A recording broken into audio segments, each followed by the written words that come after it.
All right. Well, welcome back, everybody, to 7 Day Worship.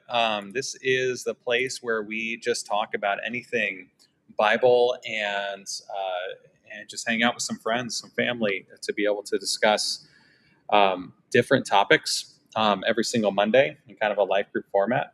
And yeah, we're just happy to have you here and check this episode out. What we're really doing today, if you notice, we have Noella Rosentrader here with us, and really excited to have her on. She has been we need the button. We need the applause button. Yeah, I need to get the roadcaster so I can do all those. What kind of podcast is this? I don't know. This one's got I still don't have my song at the beginning, the intro song, so we'll get there. But anyways, Noella has been in the background since day one. We're on episode 15, guys. Episode 15. Wow. That's kind of crazy to me that we're here already, 15 weeks in. Being consistent as well with that, I might add.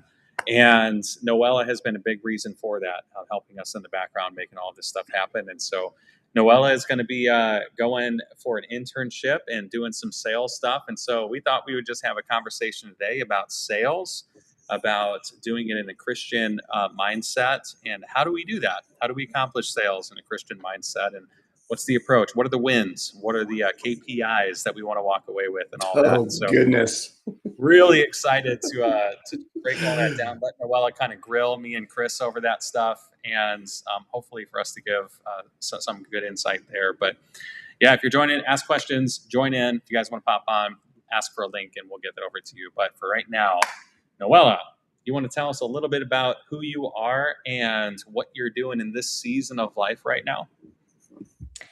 Yes, sir. So my name is Noella Rosentrader. I am Chris Rosentrader's daughter. I'm currently 18 years old, doing my first year of college. I'm a freshman at Abilene Christian University in Abilene, Texas. I've heard very clearly that this is where the Lord wants me to be, and I've been anticipating this for very long. And so I'm so grateful to be here. I'm excited, and I'm so grateful to be helping out with this podcast and get to have real conversations about things that actually matter in life. And yeah, touching on kind of what Casey's talking about, I'm doing an internship this summer on door-to-door sales. We're selling pest control. I'll be in Columbus, Ohio with about 50 other reps, some rookies, some veterans, but yeah, just out there knocking about 9 hours a day, selling pest control to homeowners.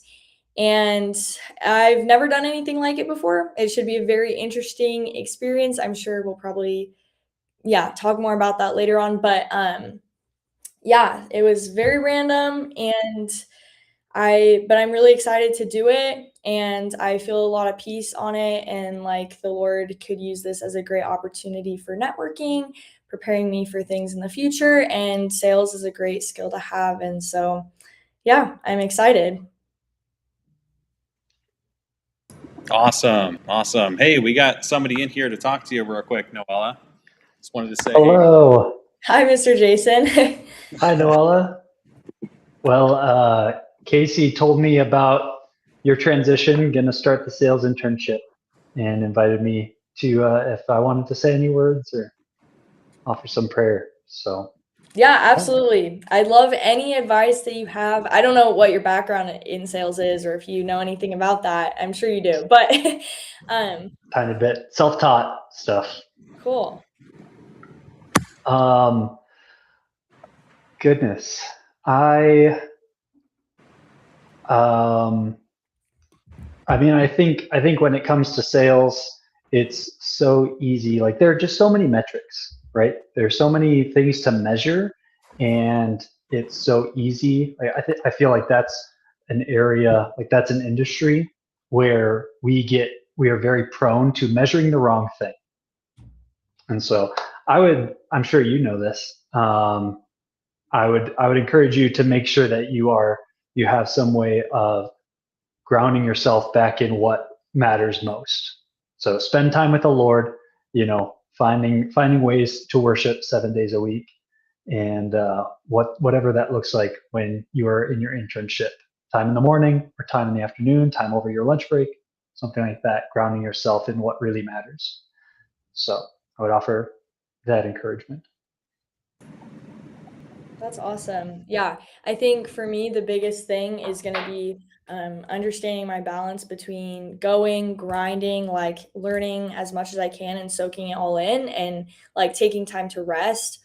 A very consistent theme that I've heard is like get a consistent morning routine down. So before you go out for the day, make sure you're having your quiet time. You go to the gym, you're doing things that you love to reset every day. And like start in that good headspace of like worship, reminding yourself why you're doing it. This isn't a Christian company, but this is how I interpret it in my head when they're talking. And so, yeah, I think, yeah, along the lines of what you're saying, just really grounding myself in that every day. So I appreciate that. Thank you. Mm-hmm.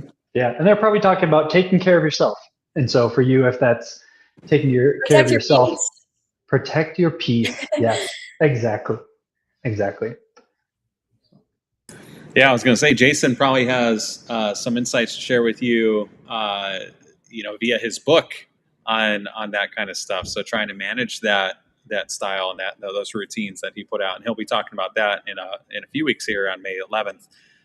Really excited to have him come on and share his insights on those particular aspects of the rhythm. Just what's the rhythm look like, and how do we keep it centered on what's important, and how that works for you specifically. Because I think your book, Jason, really is how you apply those things, not necessarily how everybody, but it's getting us to think of the same concept. How do we apply those types of strategies in our life to do that? And yeah, I mean, the weekly or the daily rhythm of taking care of yourself is really important. And I think that we maybe biblically think about it a little bit different. So we would look at maybe Jesus when he's taking care of a bunch of people every day and answering questions and feeding people and going on his travels, and him guarding time with his Father, getting up early, going out there, spending time with him before he goes into the day. And so modeling things like that of there's a sacrifice to it almost of, you're going to be so busy and worn out, but this has to come first.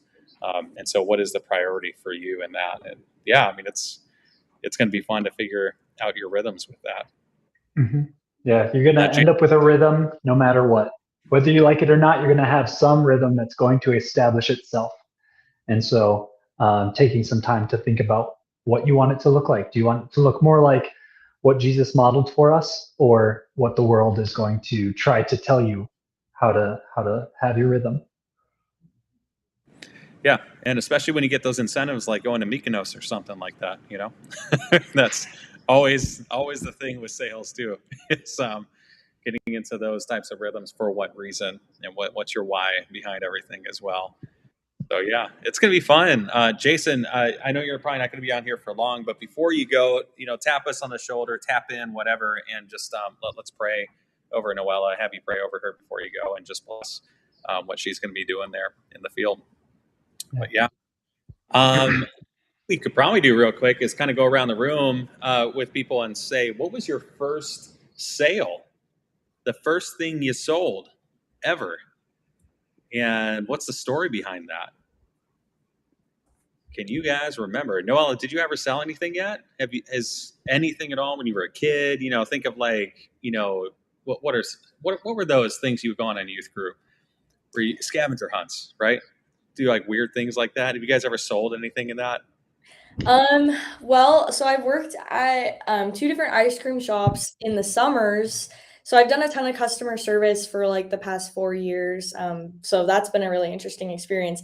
My mom told me the other day that she's not surprised at all that I'm doing this internship, because when I was in 4th grade and I did Girl Scouts, I hated it except for going door to door and selling Girl Scout cookies. And so the next year when she asked me to do it again, I said, Mom, can I just do it but not do any of the activities? Can I just sell the cookies? And she's like, no, honey, that's not how it works. So she's like, I'm not surprised at all that you're pursuing this, I guess, just for fun. But she wanted to be in Girl Scouts to sell the cookies, and she that was the only fun part. But yeah, I would say those are like the only like real life selling. I can't think of anything. You did all the donut stuff for volleyball.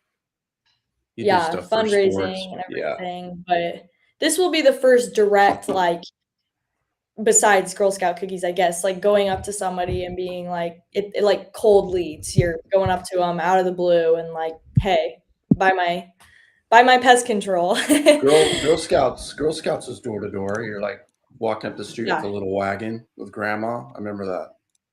90% of people just buy because you're in 4th grade and they want to support you. So now it's a little bit different. Oh, that's not true. No, that's not true. Don't undersell And- that. No. Right, because of the mint cookies. That's what they all buy. Oh They're yeah. waiting. Mhm. That's good. How about you, Jason? What's the first thing you ever sold if you've sold anything before? It's either, I guess, I would say like the fundraising, if that counts. I don't know. My school had a walkathon where like one day at the end of the semester we would go on a big walk thing and we'd like raise money. And so I would write letters to my neighbors and to family friends and ask them if they would sponsor me and donate some money for me to participate in this thing. So I guess if that counts as a sale. Otherwise, I was really good at selling my parents free time after church by asking if I could go spend a couple hours at my friend's house after church. Then they got free time to go do grocery shopping. So there's a benefit. Yeah. Yep. Benefit to you, mom and dad. You know what? That would probably work on me with my kids. I don't know. I used to do the same thing with my because my cousins and my aunt and uncle went to the same church as we did growing up, and we would do the whole thing of, hey, they said it would be okay if you said it would be okay, and then we go and quickly run to them and, hey, they said it would be okay, said it would be okay, and pair it up that way. Uh-huh. If you count that as sales, yeah, absolutely, you're selling them on something. Yeah. What about you, Chris? What's your first story? Yeah, I won't get into the theoretical of sales, but like the actual, I did all the sports fundraisers. But this is the story maybe I've never told Noella. I went to a Christian private elementary school, K through 6, but they would do fundraisers. But they would have a contest, and you'd sell those little Christmas bells. The my little drummer, or like, the things with bells or Christmas tree ornaments, and you would get them. It was some company rigged for this. Like, you get this presentation box and you open it up. Oh, candles. And this is in the 70s. So it was like the candles that had the melted edges down the, holiday candles. And they had a contest, and it probably, I don't know if it was 6 weeks. It was probably a 4 to 5 week contest running up to Christmas every year. And every week at chapel on Wednesdays, they would announce the sales leaders. It was like, then they had the whole school was encouraged to participate. Obviously, there are varying levels of kids' participation, but I decided I was going to win. So I would go out door to door in the snow. And so this would have been in November. And can you imagine this in 19 whatever? I remember the house I was in. So I would have been 1st and 2nd grade by myself after school, ringing doorbells, going into living rooms and making a presentation. It was mainly women, I remember, at home, but I remember making presentations to old couple or to a guy and his, can you imagine that? Letting your 1st and 2nd grader, like, see ya, go sell. And like, you're walking down the street for 2 hours in the dark, like dusk, leave from 3:30 to 5:30, whatever.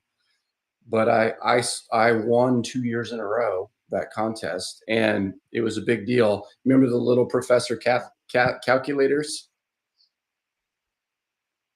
So one of the years I won that was the first prize. I won that. And then another year, I remember Merlin, the little red, like beep, beep, beep, beep games you could play, which was amazing for a 1st and 2nd grader. But I won that twice, 2 years in a row. I won. But I was committed. No one told me how to do it.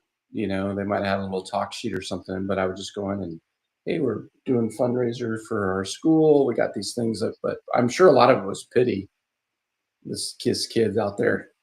But I remember having a lot of pride that I did it, but I don't know where that, like, because I had no desire to ever do it. Like, it was never something I pursued as a career. But yeah, funny story. But I just can't, when I talk about that with my mom, we're just like, I cannot believe there was an era that was possible of letting your kid go and do something like that. It's so weird. But I think the Lord protected me. Woo!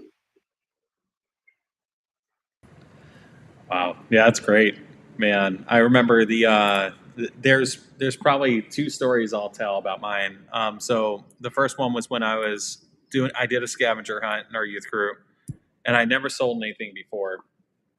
And one of the things after, of course, you had to have one of your people in your group go and propose to somebody random. That was always one of the things in those scavenger hunts. Then the next one was sell a roll of toilet paper to a stranger. And so it was my turn. They picked me. So I went up to a house and, I started going through the finer details of the ply of the comfort versus the scratchy.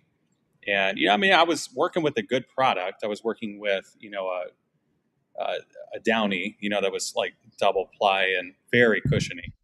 And so it was kind of selling itself. But anyways, I ended up getting $100 for it after I was done with that. And so I must have presented well because one roll of toilet paper got $100 and our team totally won the scavenger. I was like, oh, this is kind of interesting. I was like 14 or something at the time when that happened. But probably the first real thing when I got in a competition, kind of like what you were talking about, Chris, was when I was working at Sweetwater Sound as a sales engineer. And they had the brand new Taylor Grand Pacific come out. Taylor guitars, I was never really a fan before when Bob Taylor was doing it. It was good, but they were all kind of like that really high tinny kind of sound. But then they got a new luthier who came in and created new designs and made it sound really warm and deep. And this Grand Pacific was specifically that. It was this rounded tone, and it was clear, articulate, but also deep sounding, and I loved it. And so they made a contest where one of the prototypes they were going to give away to the sales engineer who sold the most Grand Pacifics. Ethical problem at that point with me, where I was like, well, I want to push as many of these as I can, but at the same time, I want people to get the guitar they want to get and not just push them onto a guitar so I win. And I ended up walking through that line and really winning the contest pretty handily with all the sales engineers. I think there were about 500 of them that were all competing for it. And I won by like 30 guitar sales, which was fantastic. And so I was really, really proud of that moment. But yeah, it kind of came down to the same thing. It was, I wasn't super proud that I won the guitar. I was really happy the way that I won it, which was I every time I could, I would push for it. But I wouldn't push if the people didn't want to go there. That was really tough to walk that line. So that was, I don't know. There was a reward in that in of itself. But yeah, you asked the question, Noella, with our backgrounds a little bit with sales. We should probably answer that for you so we can hop in and let you ask us some questions on here. But yeah, if we want to kind of give those real quick, what are some of the credentials that we have in the room when it comes to sales and why we know a few things? We don't have to know everything about it, but any advice would probably be helpful here. Chris, what are some of your backgrounds in sales? Well, compared to the people she's going to go work with, I would say 0. But I mean, it's like I'm not the expert by any means at all. But I mean, if I just back out more broadly about sales, and this is probably growing up when I was thinking about things, you think of the schmarmy car salesman, or I've had car salesman experience. Is like, why would I want to do that? So sales gets a bad rap, right? I grew up with the people selling you pest control that you like, get off my porch, like see the sign, no solicitors. Like, you grow up with that meme. And so when you think about sales, I would never be a salesman. Well, that's because that meme isn't actually what sales is. And then you start understanding that. So the closest thing was being a president of a subscription coffee company for 13 years. And then we had 4 retail locations. Now all of a sudden you run a company, sales matters, because with no sales, you have no profits. With no profits, you have no business. So then it's like, oh, you have to figure this out. And then how do I increase the sales of the product of my company without being that guy? And basically sales is talking passionately about something you're passionate about. Like, you're telling a story. So now I think about, oh, being a band, you're really a salesman. Obviously there are technical, you got to sell records, but if you're selling an idea, if you're leading a culture of 100 plus employees, and maybe my task isn't directly, I'm in sales and marketing, although everything you could argue is sales and marketing, but how are you building a culture or developing people to believe in not just the product you're selling, but the culture? And so it's the big idea. You're telling a story, because if your employees don't believe in the place or don't want to be where they are, or aren't successfully doing the steps successfully to deliver a beautiful product that will make people happy to give you their money for that, you're telling a story. So you're telling a story about your culture. What is the culture you want to be? What's the product we want to have? And then there's a natural influx. Of course, you got to have the funnel and the steps that you get someone from thinking about it to happily departing with their money. But I love the concept of, what are you selling? What's the story? Why does it matter? Why are you here? And why should it matter to the people that you want there? So how are you connecting their need to what you have, and making that connection? So it fascinates me. And so then you get into branding. What's the brand story? And that's the part I really love. What's the vibe of you're vibing with the people that you want to identify with. You want them to identify with your product.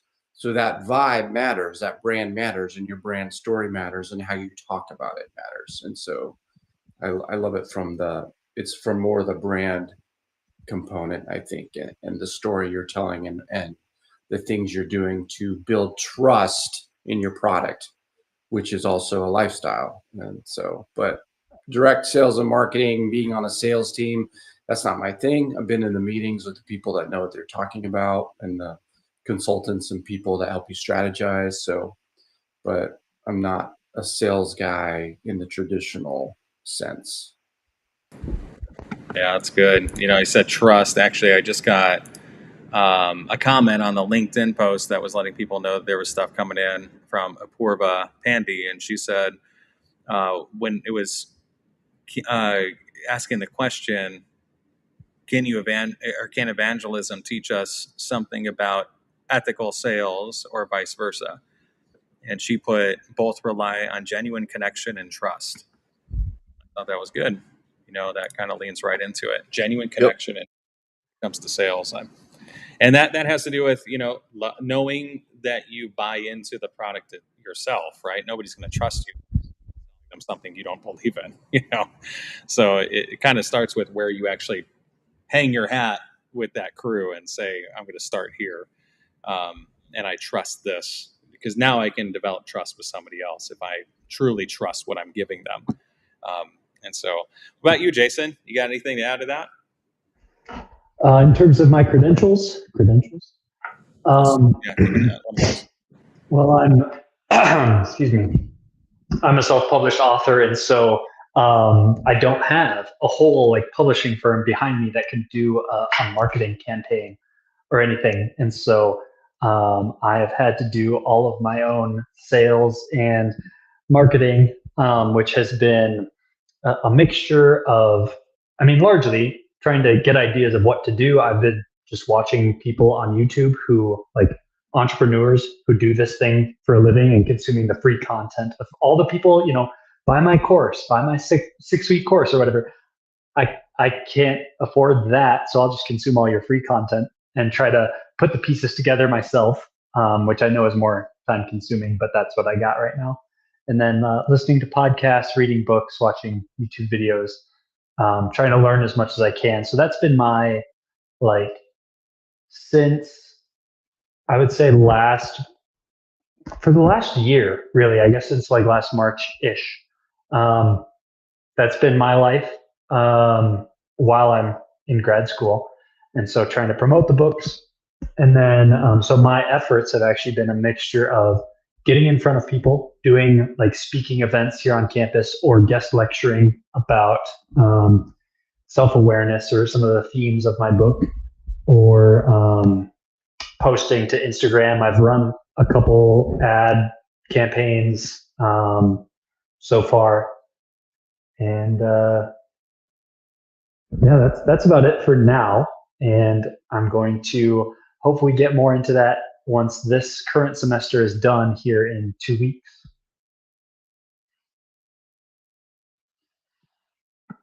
Very cool. That's awesome.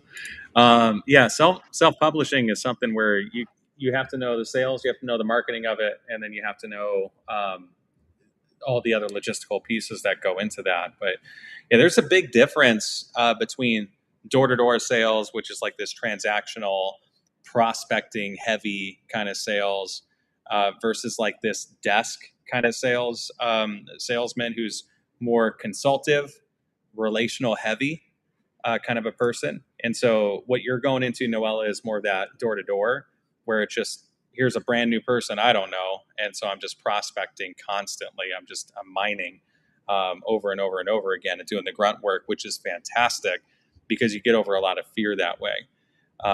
And so what my background real quick for you, Noella, and then I'll let you start asking some questions here. With sales, started at Sweetwater Sound, so did some retail sales over there. I did mostly in front of the person at a storefront in that sense. And so when they would come in, I would go over and talk to them about the product, try to push different products if they were inclined to buy them. I stuck mostly around acoustic guitars and pro audio, so like audio gear, speakers, things like that. And I just learned a ton about it. But acoustic guitar is one of the things that I would normally, well, actually, I'll get into the process later. That's one of the things I did. Another thing I did was I sold POS systems. So whenever you go to buy something, think like Clover or Toast or Spot On was the company that I worked for, actually. And another one would be Square. You see it in coffee house all the time. It's how you pay for your food. Just look at the name on those. That's a POS system. And then the third thing that I did was life insurance. So I got into there, got my license in several states. That was a prospecting heavy, over the phone, Zoom type of thing. I mean, you're just constantly calling. It's a complete numbers game. If I'm going to call 500 people in a day and try to get X amount of people to get in the pipe, X amount of those people are going to go into conversations, and X amount of those people are going to turn into actual clients. And it's just chasing numbers the entire time. And you try to hone your craft. And then most recently, what I've been doing is working with a startup. And I've been helping build a sales team from scratch, where there were a few people that were onboarded and they didn't really have a process. They had about 500 potential clients that they hadn't touched in over 6 months since they got them. So they were super cold.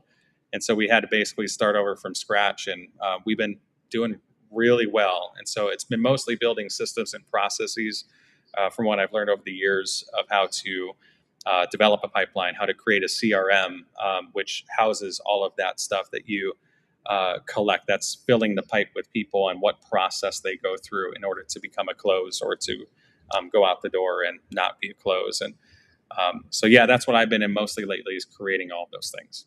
So there you go, Noella. Those are our backgrounds. How can we be of help for you? What's a question you got going on? Okay, wow. You're all very different, or it's very broad range. So I guess I'll start with something maybe a little bit more broad.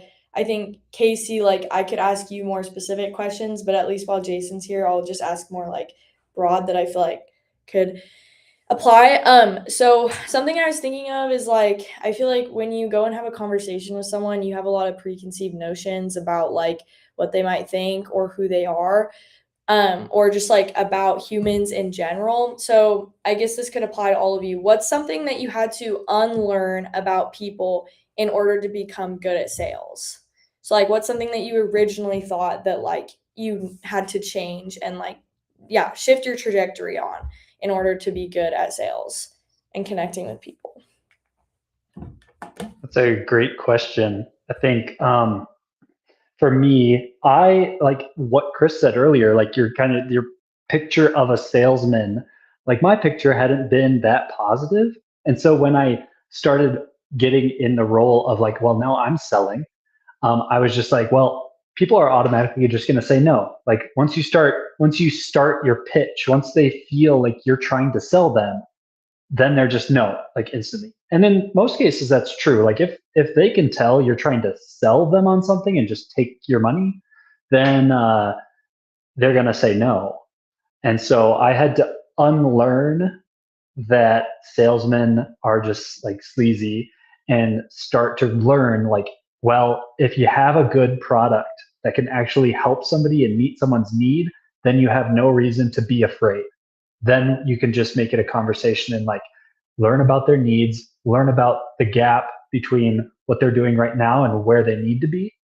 And then you can like, that's where if you have a good product, that's where your product fills that gap. And so you really have to focus on the good product, believing in the product, what Casey mentioned earlier. And then you have to have good people skills and like try to have that conversation. Yeah, I think for me, I'm a very connection driven person, and I am empathetic to a fault, where I project things onto other people that aren't necessarily true, that they may be feeling. And so because of that, there can be like this gap of insecurity that can happen where you get into the conversation, you're not confident in what you're saying.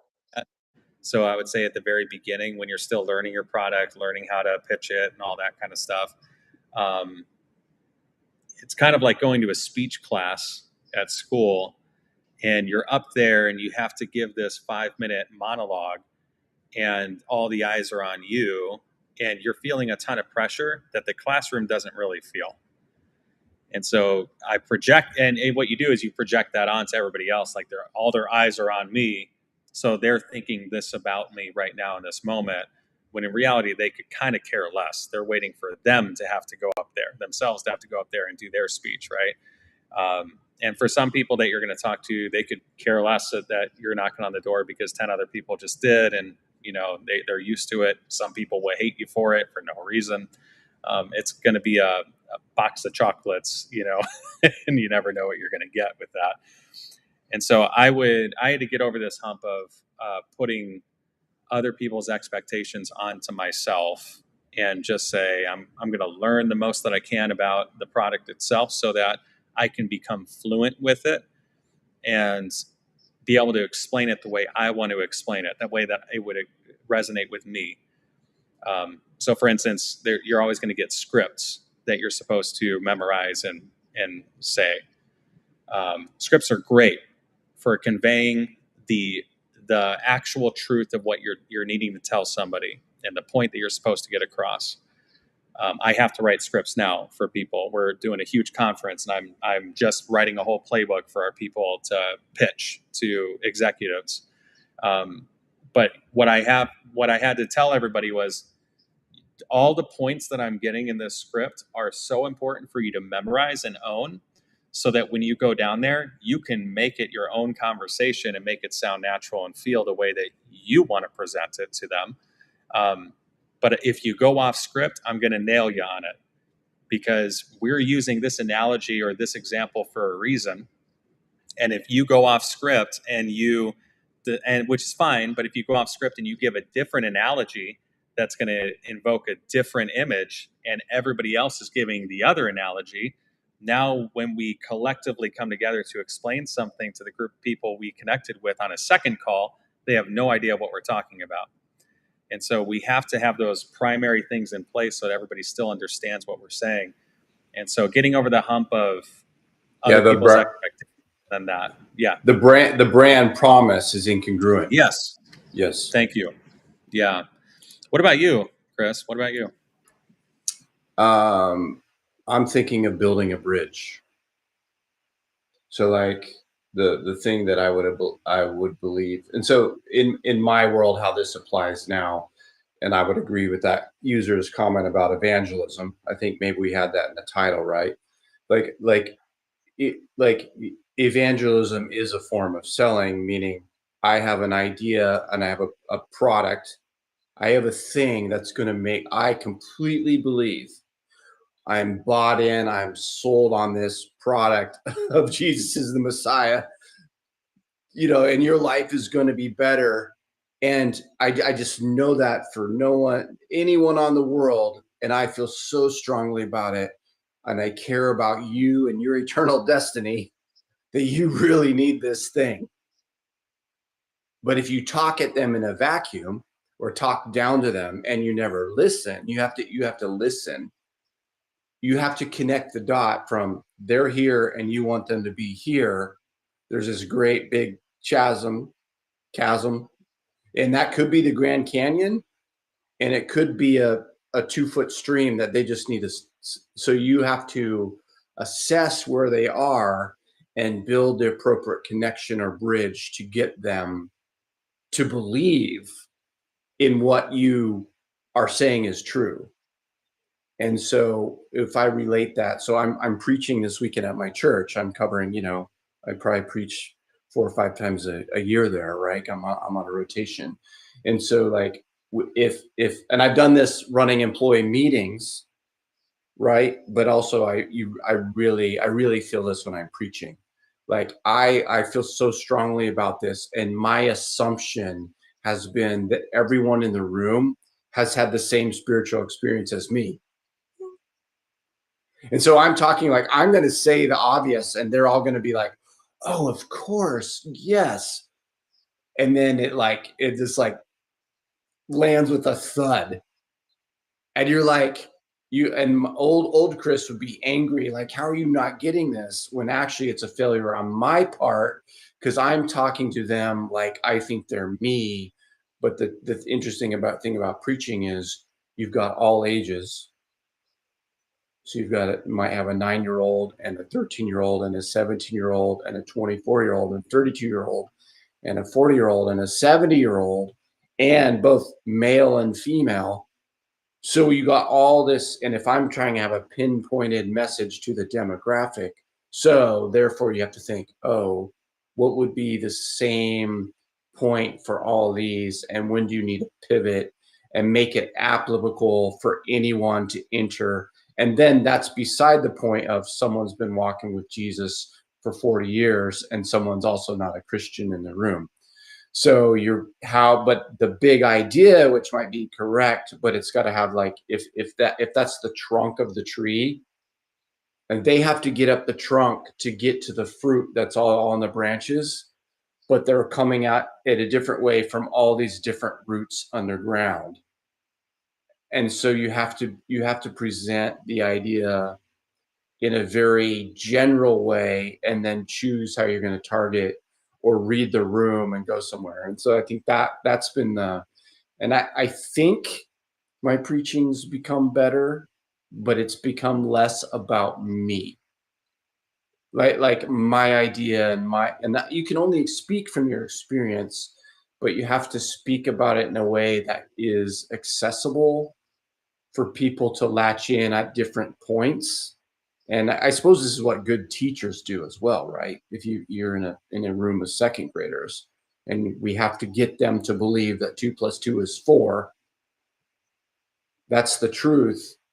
But every kid's learning style is different. So if the kid isn't getting it, that's a failure of the teacher because they have to. And this is why being a teacher is very difficult.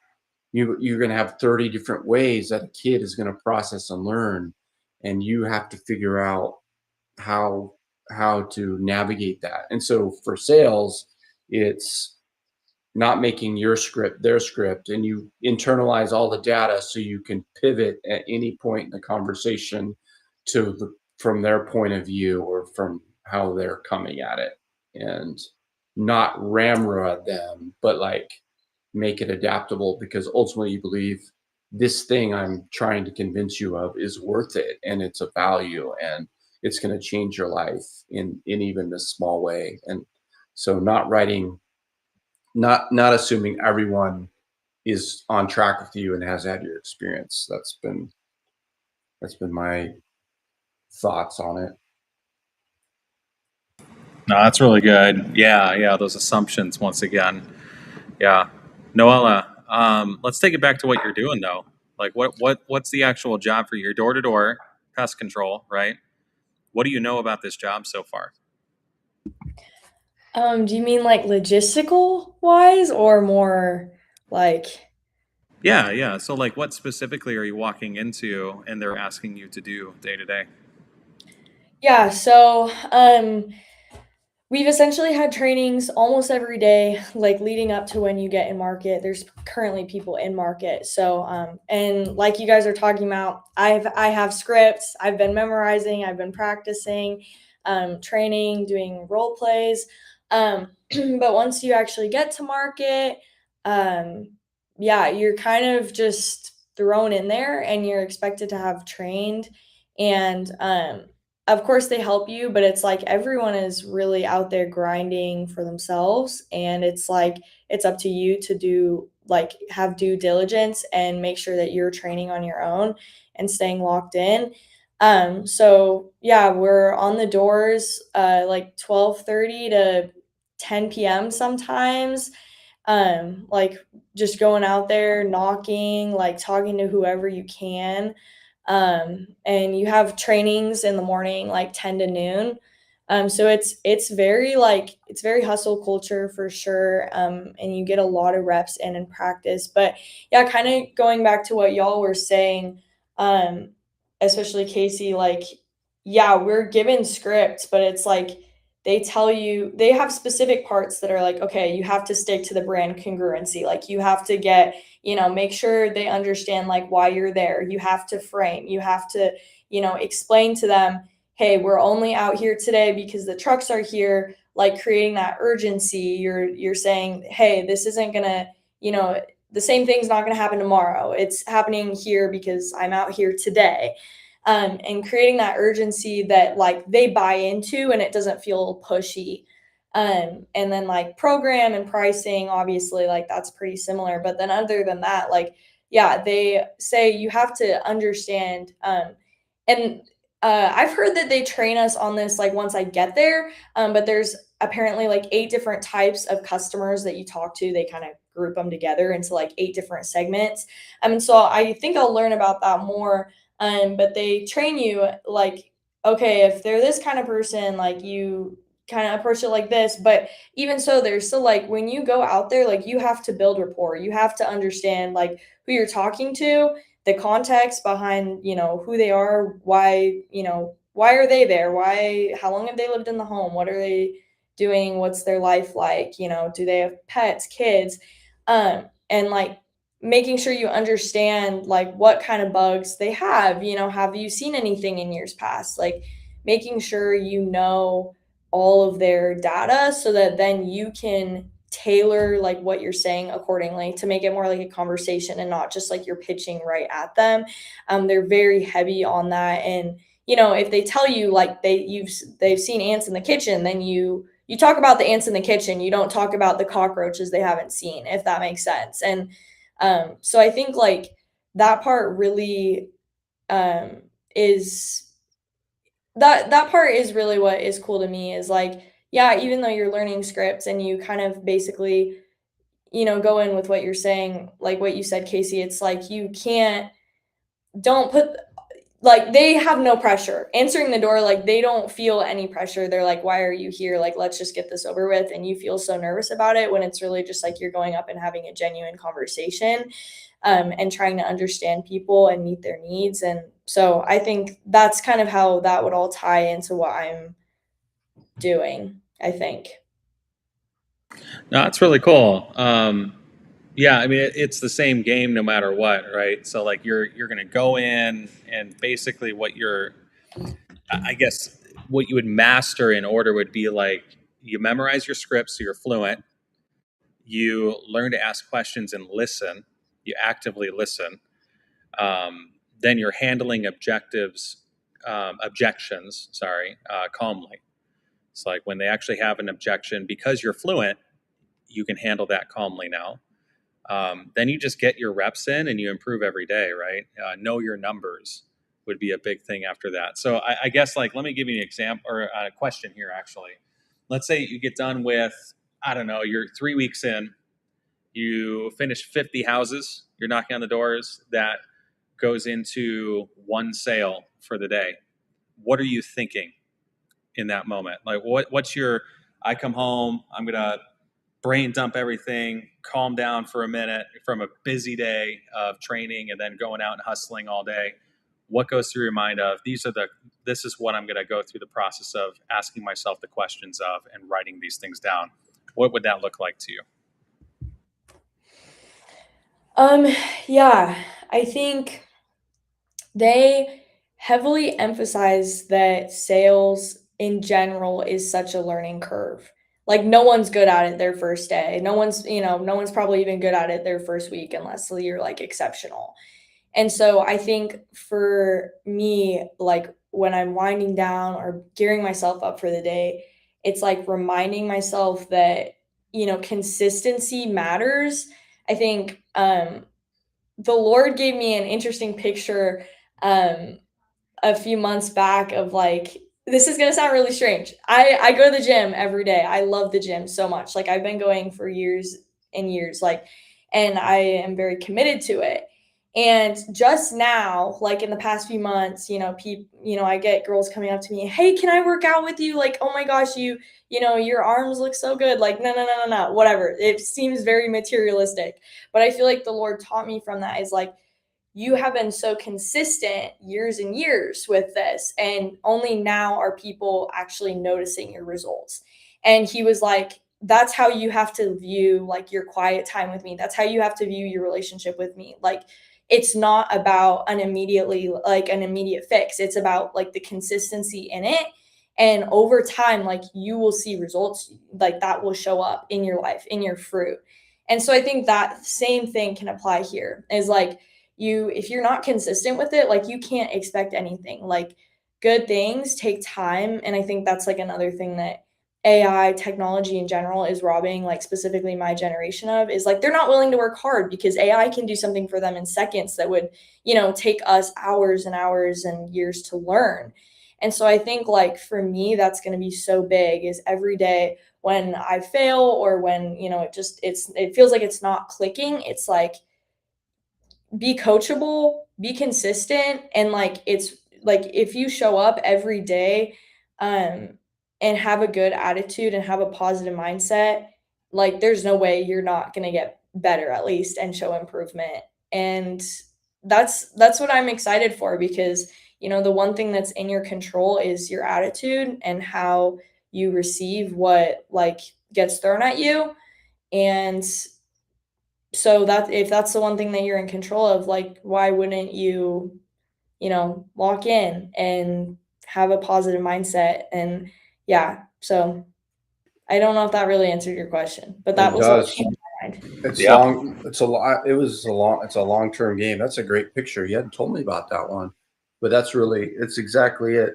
And of course, if I tie it to spirituality, I mean, that is the thing. Like, it's not like spirituality isn't a quick fix. Okay, yes, you come under understanding of Jesus, you surrender, and there's these moments, right? There's these, you know, the Holy Spirit falls on you and it's like, oh, but like the actual your troubles don't go away. And so you have to learn how to live in a manner that you're constantly in this communion, this relation with your good Father, and you're building up relationship and language with the Lord to get you through the troubles in the life that is coming. But so much of it is like quick fix, or like I just need to. It's like like there's no shortcuts, man. There's no shortcuts to intimacy. There's no shortcuts to growing in relationship with my wife. That you show up for coffee every day. You know, it's like you are present and you get to know each other more than you got to them yesterday. So you're showing some maturity there, Noella. That's really cool. I'm really proud of you for doing this because, you know, I think it's a risk, right? But like I think you're going to learn so much, and it's developing the soft skills that are going to apply to your future life. What I'm curious to hear from you is like, what made you even this showing up on your radar? I know you talk a little bit about your interest in sales and business. Like why, this probably isn't the answer, but why were you prompted or interested in seeking out something like this to where you've current understanding where you think you might be going down the road? Like I'm interested to hear that. Well, I feel like And most college freshmen are going to go home for the summer and go to the beach. right. And I'm not regretting my decision, but I'm heavily like, what was I thinking? No, I'm just kidding. I wasn't even like looking for anything. I just kind of was looking on LinkedIn one day for fun because, you know, school heavily encourages that. And so I just kind of stumbled across it, and I did an info call. I was like, oh, I'll just like see what this is about for fun. And I ended up like getting deeper and deeper and like having more meetings about it and further rounds of interviews. And I was like, wait, this is actually like an amazing opportunity. And I think like I've always wanted, I don't really know what I want to do with my life. Like the Lord hasn't really, you know, from a young age given me that. And that's okay. Like I'm completely fine with that. I just known for my life, like I don't want to do something conventional. I've never wanted to. Like I don't want to work a 9 to 5. I don't want to sit in an office. Like I want to, not saying that those things don't have impact, but I think that like I've always wanted to do something a little bit different and just, you know, create something and like be innovative, be a part of like creating. I mean, I draw, you know, when people ask why, like what I want to do with my life, I say, I don't know, but I'm really inspired by how my dad like worked in the corporate world to create like a culture, you know, and that's how I say about it. Like I don't think about like a job necessarily in the future. I think of like I want to create a culture. Like I have a goal of, you know, building relationships with people, like a network of trust and like rallying around something greater than all of us that like will leave an impact for the Lord and his kingdom. And so I don't know what that looks like yet, but I think that the reason why I did this, and a lot of people are like, oh, door-to-door sales, like selling pest control, that's weird. Like, you know, why are you doing that? And you're kind of, I don't, you know, that it feels like there's no direction to it. And I'm like, no, guys, like you're not seeing the long-term goal of like, this is a skill that I'm investing in now that I believe like the Lord could use great things for it later. And so it's really just a way of like, me doing this now is hopefully setting myself up. I mean, even just like even if it's not about the skill, it's just like the mental prep of like I know I can do hard things and I know that I can have a positive attitude about it. And I also think obviously sales is so important, and what better way to learn it than like doing this? Like, you know, if I want to be an entrepreneur someday, like you know how you have to know how to sell yourself and your vision and like what the Lord's put inside of you. And if you're passionate about it and you have the skill, like you have that skill set down, like I think, you know, you're unstoppable. And, you know, setting myself up for those opportunities that the Lord could put me in, that if I feel like I don't, and I'm not like striving for it or anything, but I just want to be wise with my time and know that like if the Lord gives me an opportunity later on, like I want to be well prepared. So that's a long-winded answer to that question, but yeah. Thank you. Hey, I got to get going here. Get back to homework. I'm not quite done with my semester, but I just wanted to stop in and join the conversation for a little bit, and then yeah, say good luck, Noella. Thank you so much. I'm excited. Yeah, it sounds very exciting. A little maybe intimidating and daunting, Maybe you've worked through all those feelings already, knowing that this is a real thing and this is going to be happening. But it sounds like Definitely it not. will I be think great. day one especially is going to be quite the shock. But yeah. Jason, you want to do a favor real quick and just pray over Noella and what God's going to use her for this summer? Of course. There you go. Yeah. Yep. Heavenly Father, thank you so much for tonight, and thank you for your servant Noella and the heart you've given her to go out and just be with people and meet them where they're at, even though it's in this sales capacity, which so often gets a bad rap. Lord, I pray that you would bring your redemptive power to the act of selling and bringing a great product and great service to people in need. I pray that it would be your blessings meeting them where they're at their front door, and that you would be answering people's prayers through Noella, that when she shows up on their doorstep, they will say, yes, finally, this is what I've been looking for. Lord, I pray that in her efforts to sell and do a good job at this job, that she would carry your light forward with her, and that you would season her speech with salt and light, and that she would be able to see the people that she's with and actually listen to their needs and what they're expressing, and be able to offer some of your goodness in their life. Please give her confidence and give her the skills that she needs. Lord, thank you so much for the opportunity, and I pray that you would give her courage and confidence that you are walking right beside her as she goes forth into this new adventure. In your name, amen. Amen. Thank you. Thanks, Yeah, Jason. you're welcome. Thank you. Thanks for being See you here, guys. Jason. Yeah, All thank right, see you. Bye. All right. Okay, let's keep going, Noella. No, that was really helpful, what you just broke down and all of that. And it was occurring to me while Jason was praying there, Jesus actually gave us a good example of door-to-door sales too, of when he sent out all of his apostles and had them walk door to door, quite literally, and knock on the door and wipe their feet when people weren't responding well and all that other kind of stuff. And he gave them direction on what to accomplish, and there was a mission for that. And one of the things I'm curious when we talk about a Christian lens or evangelistic lens when you're doing a sales job, how does that vibe with what you're being tasked to do by these people? So like you have your whole process, you just explained, they're having me do all of these things from 10 a.m. all the way until potentially 10 p.m.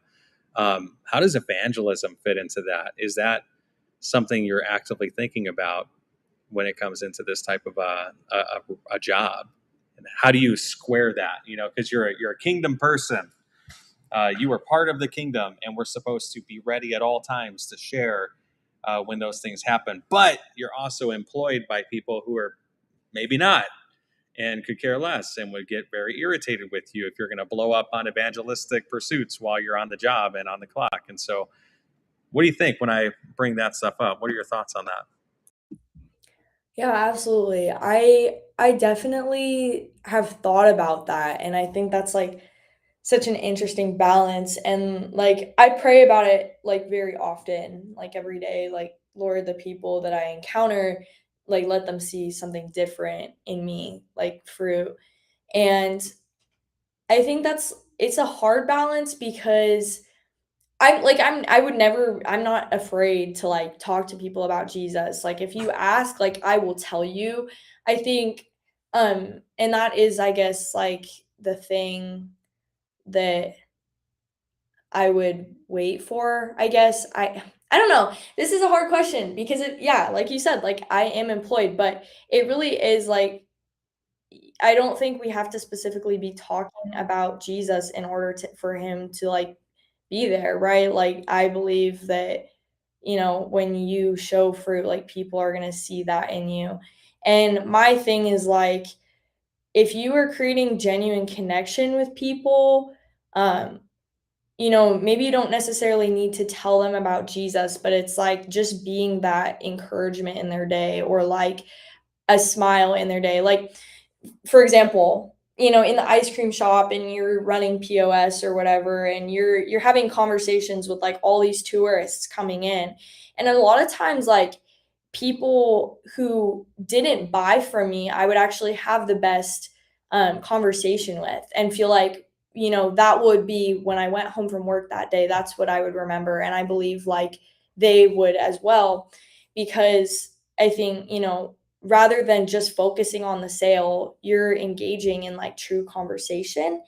And I don't think I ever shared, like, outwardly talked about Jesus, but I think that just being who I am and you know not putting on a fake face, but being like authentic in who I am is is enough, I guess. I think because if you are, shoving Jesus down people's throat like that, that's not going to be well received either. And so, um, I think it's being able to read people, having like being emotionally intelligent, where are they at, like feeling that out. But I don't know. That is something that I think I'm gonna have to wrestle with when I'm out there, and asking the Lord like what's the right way to go about this, and like genuinely the Holy Spirit direction of like listening to him. If I need to say something to this person, like if he says that, then I would do it. And that's ultimately like what I would bank on.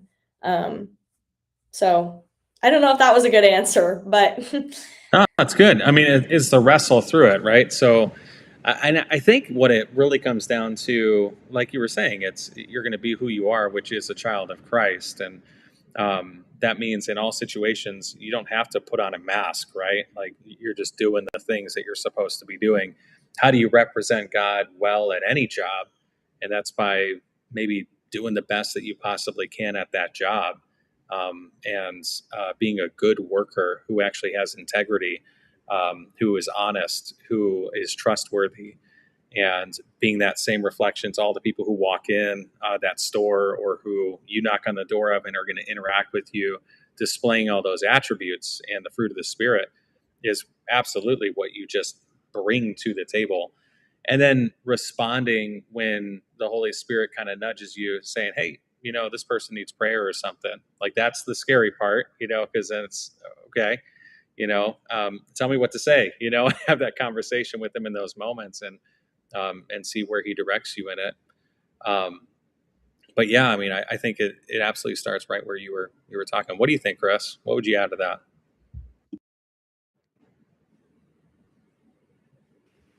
Well,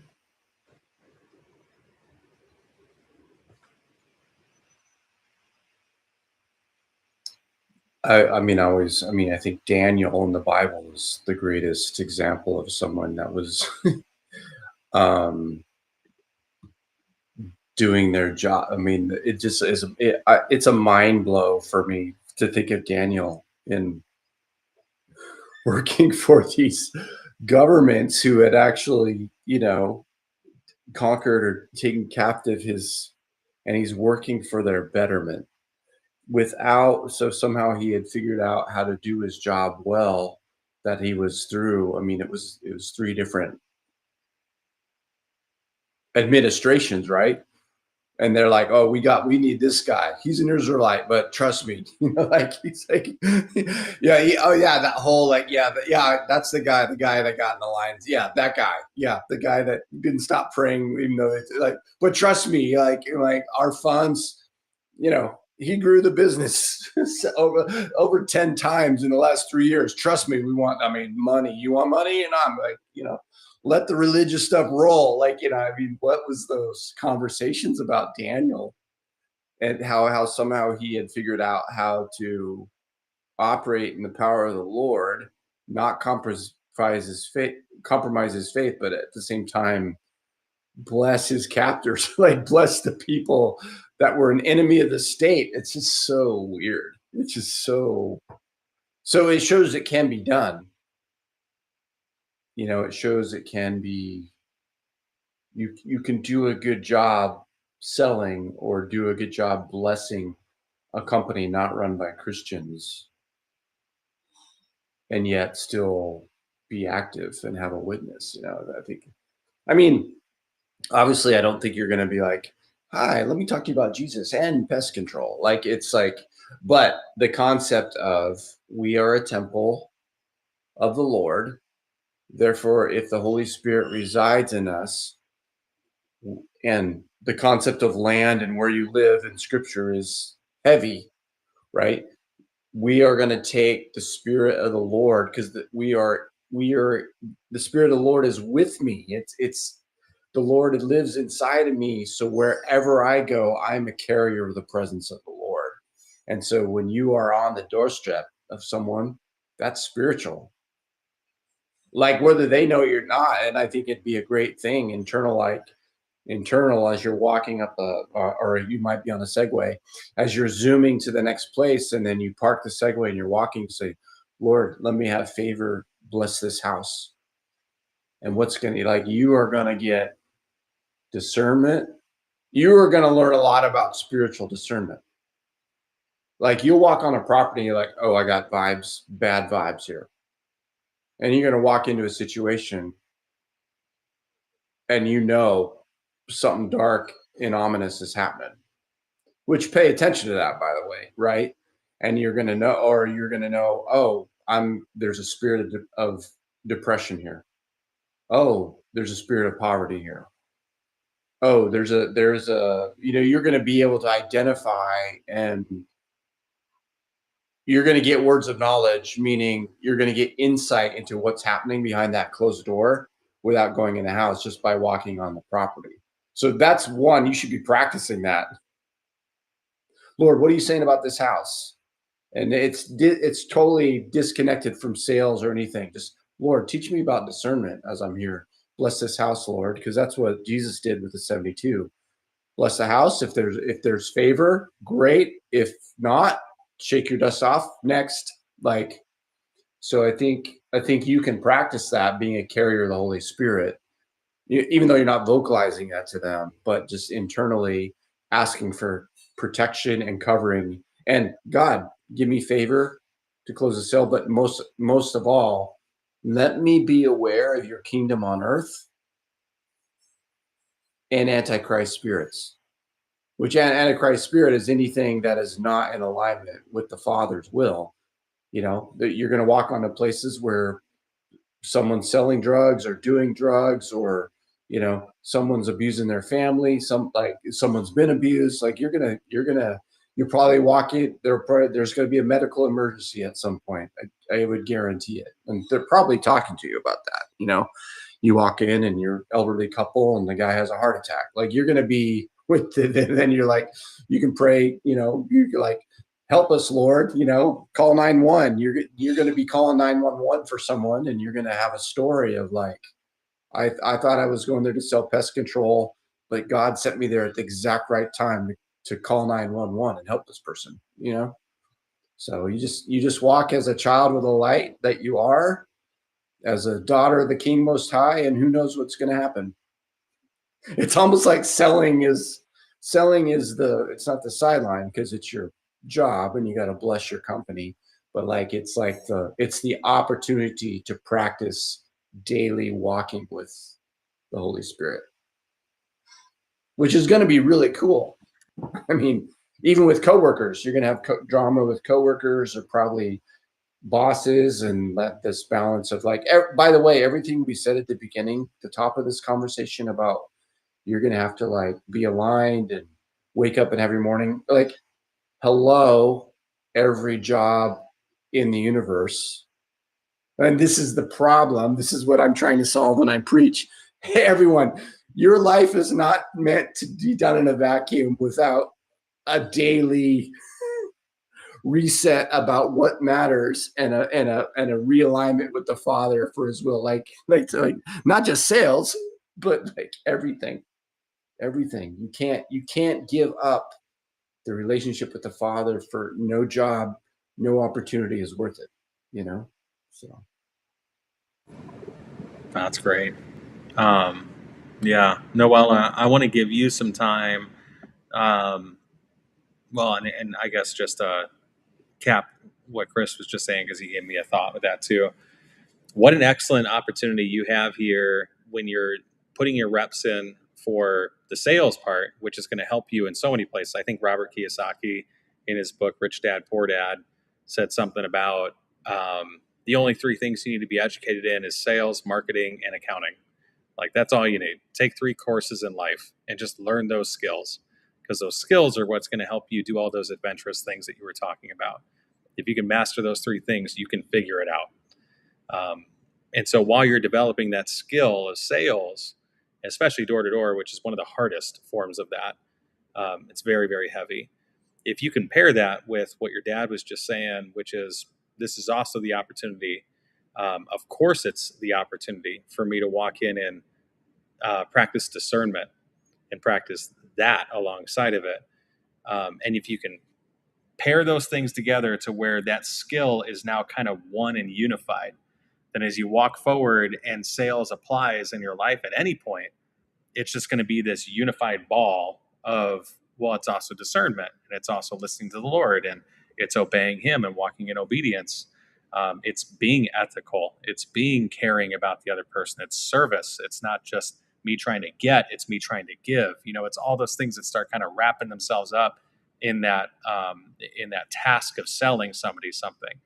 And so that practicing those 2 things together and pairing them are going to be wonderful. If you get all these reps in, which are going to be hundreds and hundreds and hundreds of reps over the summer that you're going to get. And so, yeah, I envy what you're getting, because I didn't get that until way later in life. So it's going to be great. But yeah, I want to just let you kind of ping pong practicality for the next several minutes here off me and your dad. Like, what questions do you have about specifics, and how in depth can we get to help you out with maybe anything that you want to know? Okay, so I think this is like something that I've been kind of like wrestling with on my own, that I feel like is hard to ask someone who's not really like I think these people have ethics. I'm not saying that they're like super immoral, unethical people, but I think the culture that they're in kind of like they're kind of removed, I guess, from the empathetic human nature, I guess. And so it's like really hard to ask them a question like this. But I think like where's the line between influence and manipulation? I feel like we've already kind of like touched on that a little bit. And like have you ever crossed it without like realizing it, and what does that look like now? Just because like I know the culture there is very much like they're texting in the group chat all day, so I can see what they're what's going on, and like they'll be going back and forth, like objecting with this or refuting with this person, like 12, 15 times. And like I really love the idea of even though maybe I'm not the most passionate about pest control, like a good product is something that can really help someone, right? And so it's like, even if you completely believe in your product, like how far can you go to make them, to see that? Because I think that, obviously, like people will lay down, but I think other people will need convincing. And so I think a little bit of pushback is good, but where does it get to that point where it's just like too much? Because even if you're going back to like thinking about Jesus, obviously Jesus is going to be the best answer for every single person on earth. Like that's like, flat out, but it's just, going back and forth, back and forth. It reaches a point where it's not beneficial for them anymore or for you. And it's just like, so when is that line that you have to step back and realize, even though I know in my heart, this is what is best for them, or they could really benefit from this, it's just not beneficial for them, and I'm actually hurting them by continuing going? I mean, that's a great question, and that's a really subjective thing to walk through. And I think you're going to have to give yourself some grace for the first 100 or so reps that you go through to start discovering where those lines are, because they're different in every situation I've been in with a different product. So you start learning them, and that's why you have objection, rebuttals. That's why you have your script. to say, these are the things I need to get out in the pitch. Here's my backup. Here's my third pitch or third close, or however they phrase that. Here's the pivots that we need to walk through. If they go this way, I go this way. And so manipulation, I think, is more of this mindset and this heart of saying, I want them to say yes no matter the cost. And so I'm going to push forward regardless of how of what. I'm not listening to them anymore, because that's not super important. I'm not listening to them for their benefit. I'm listening to them to manipulate the conversation to where it still ends up as a yes for me. I think that's kind of where it is. And I'll give you an example. So when I started first selling at Sweetwater, there was no script for it. It was basically, and that's one thing that I loved, was Sweetwater was, their products were just good. They didn't sell garbage at all.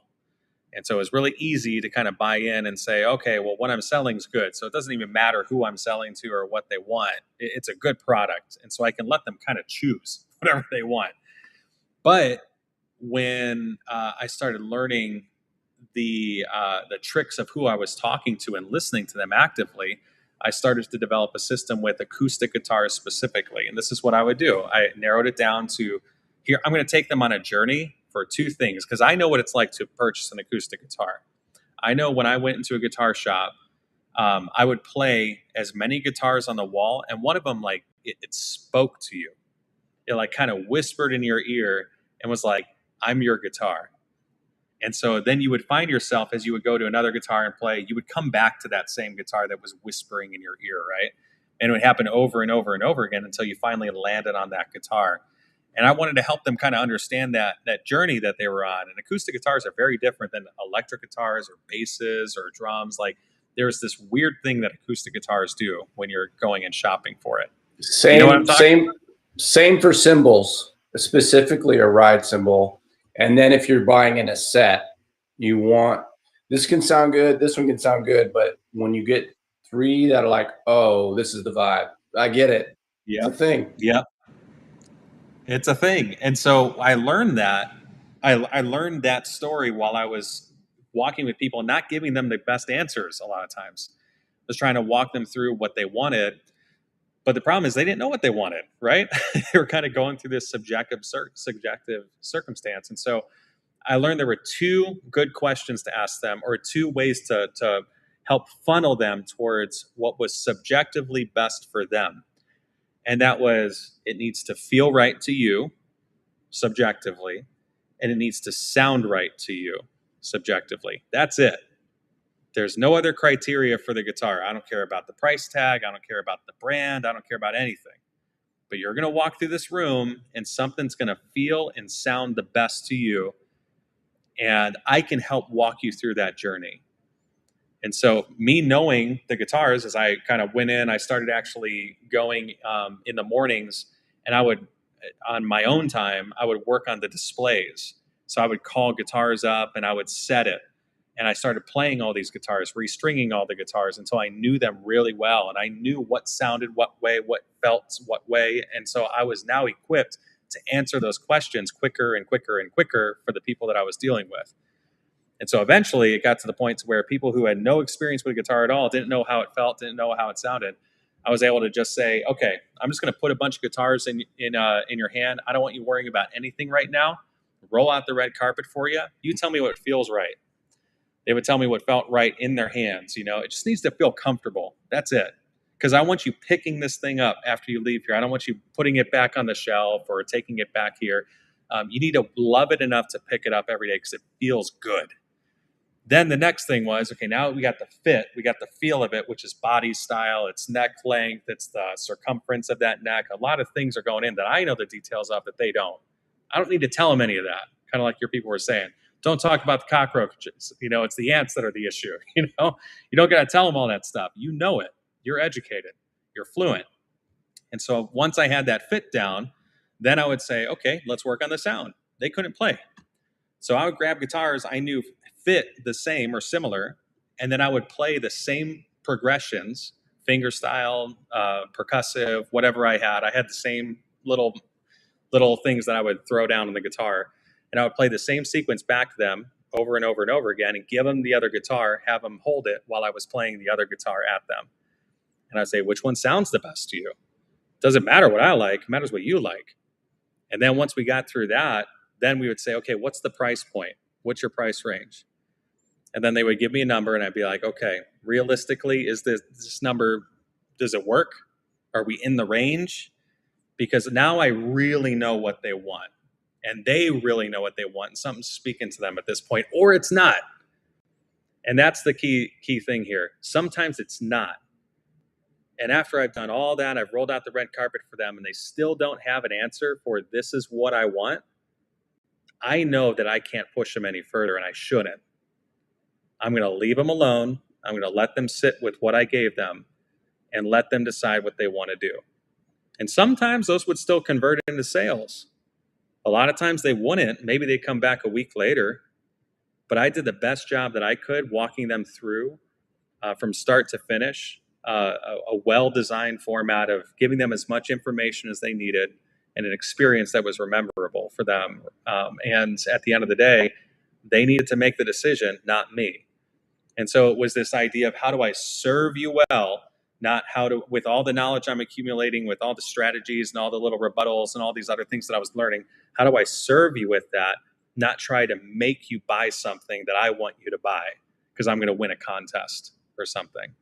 You know, it's the Yamaha FG 100 guitar that you got to buy. It's the best guitar in here. No, it's not. It's a good guitar, but it's not the best guitar in here. So I'm not going to manipulate them into buying something that's going to feel uncomfortable because it's a big old dreadnought guitar and they're a 6-year-old girl, you know, like that's not what I'm going to do.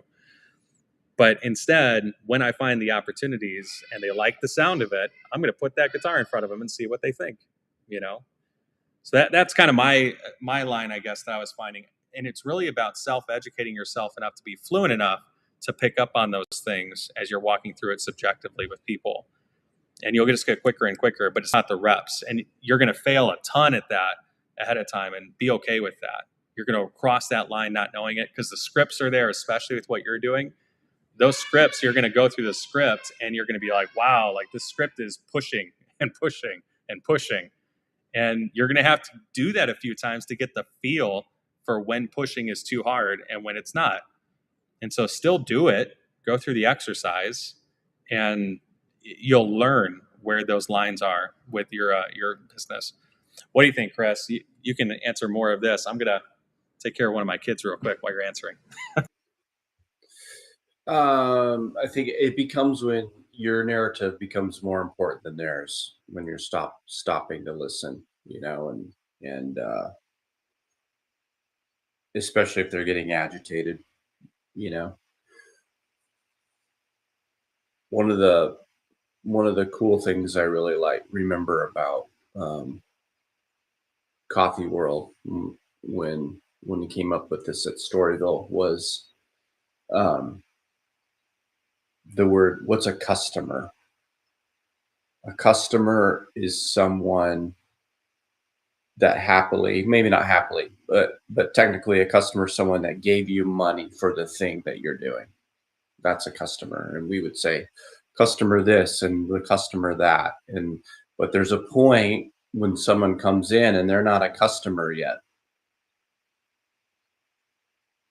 And we're not treating these people in a certain way to get money, although we are. So we just changed the language, the glossary.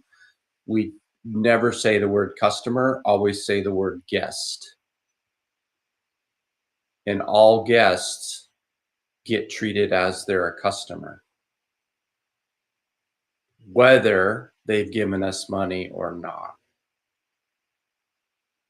So you greet everyone warmly. You make sure they feel like they're cared about, no matter, even if they are not going to give you the money.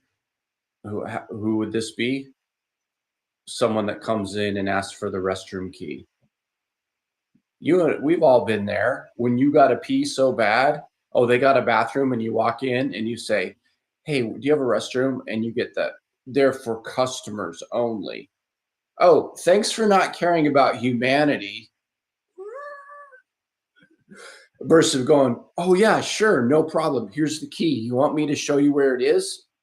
Especially if that is a mom that comes in with a stroller for twins and has a toddler, and their 2-year-old has to go pee and she's pushing 2 other babies in a stroller. You don't say, for customers only. You say, oh, wow, let me help you. I can see you got a lot. Here, it's over here. You want me to watch the stroller? You'll watch my, like, I realize that's kind of weird, but like, I got it. Or, you need a glass of water? Hey, how about coffee on me today? Do you drink coffee? Let me get you a coffee. And then so they go to the restroom, they come out, their coffee's waiting for them. You give it to them and they're like, how much? Like, no charge today. Be blessed and well fed.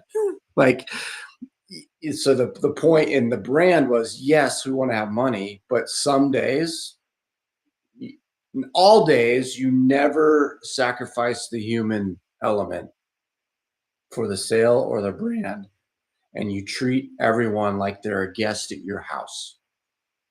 If you treat your guests nice, like, like they walk in, your towels are clean, like you don't make them get the water, you don't make them bust the dishes, you don't make them load the dishwasher.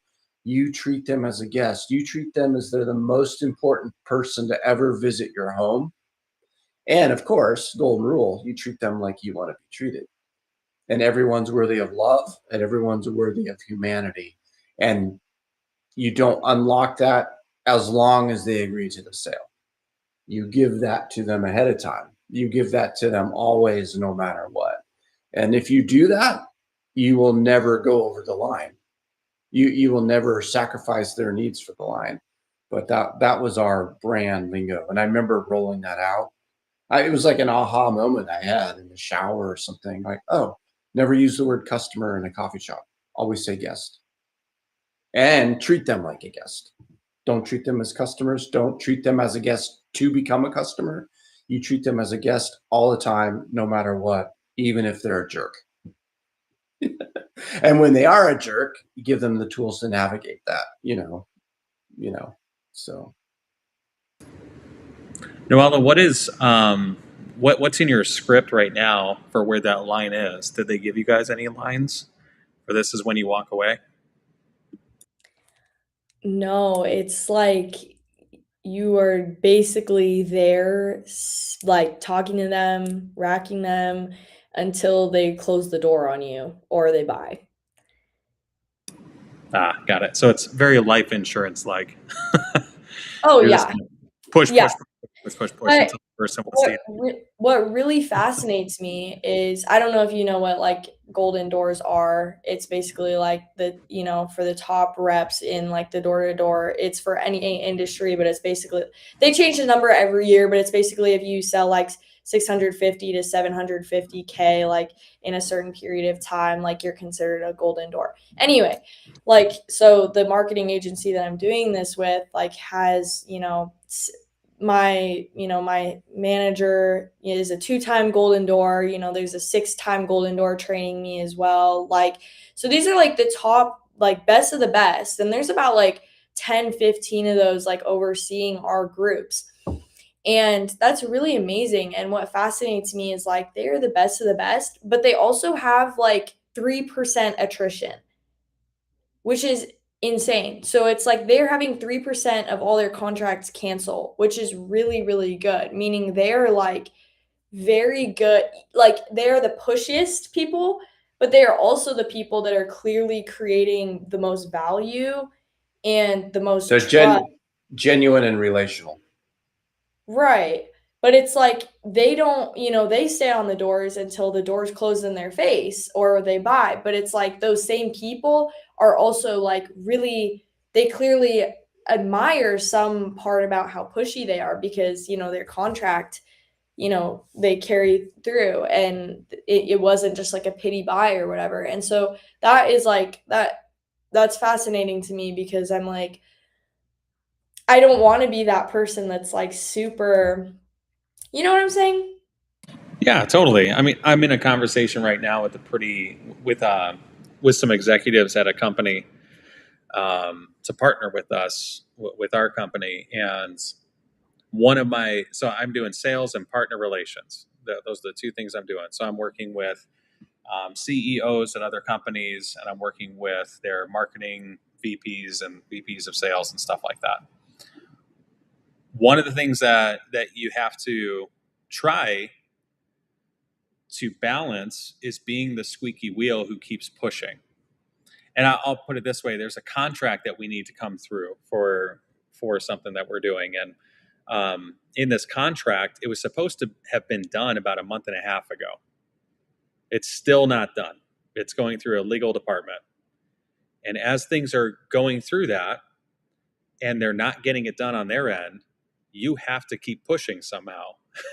We built a relationship for over a year with this partner, and it wasn't the person's fault who said it's going to take a couple weeks to get this contract pushed through, because when they were gone, they hired in somebody else in the legal department who's basically starting from scratch. And so them going through a contract and making sure that it's beneficial for the company that he works for is their job. But they don't have any relationship with us now like the prior person in the legal department did. And so we're pushing because there's urgency on our end. But he's got to walk that fine line of, I got a new legal person that I got to be careful with on my end and not abuse and just push on and ruin the relationship. And so there's a balance that I'm even learning with this new venture of, I'm going to stay at the door till his contract's signed. I'm not moving. Like, they're going to have to shut this door on me because we worked really hard to make this happen. And I'm going to stand there until it's slammed. But at the same time, like, where's the relationship building within that while I'm on the doorstep? I have a right to be there because I have something that we built, and in relationship and equity in that. And so, yeah, I guess I'm still learning how that process works. I know in D2C sales, when you're going direct to consumer or when you're going D2D, so door to door, like, you're going to have to watch. Are they giving you examples of them? Like, are they actually going out with you on the doors calls and all that? They don't go out with you, but they oftentimes like will record their own call. Like the managers who go out will record their own calls and like send them. So we have recordings of Okay. people who are good. I mean, are they local? Are they where you guys are going to be? Yeah. I would push on them. Be like, hey, can I watch you? Can I come with you one day? Can I go on a ride? I want to see what you're doing. Yeah, they don't do that just because they want to like present every person as like the manager or like, but yeah, no, in theory it's a very good idea. Well, and I mean, so just to be facetious and a little weird on it, I would push just as much as they're telling me to push other people. And I would stand on their door and say, hey, let me watch you, let me watch you, let me watch you.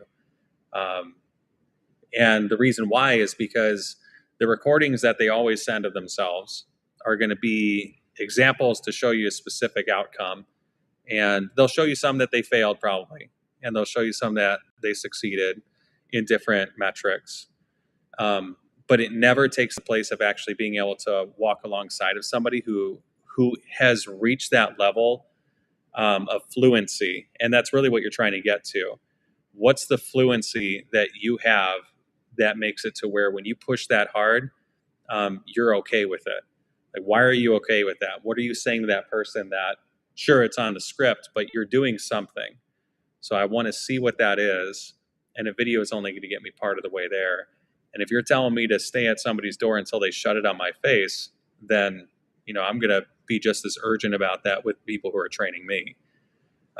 Even if it's in some, different way where I'm just watching a recording of them throughout the entire day or something. And I had to do that with insurance when I went over there. So like, they didn't take you on ride-alongs with a bunch of their stuff.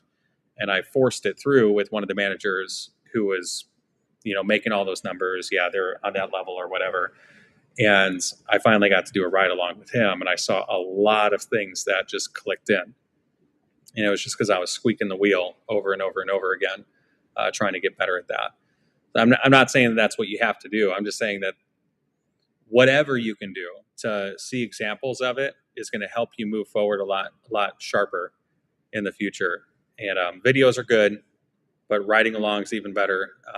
Even if it's people who are just 3 steps ahead of you and are finding success, hang out with those people just to see why, because that line's really interesting, and you're going to have to figure out what that line is for this.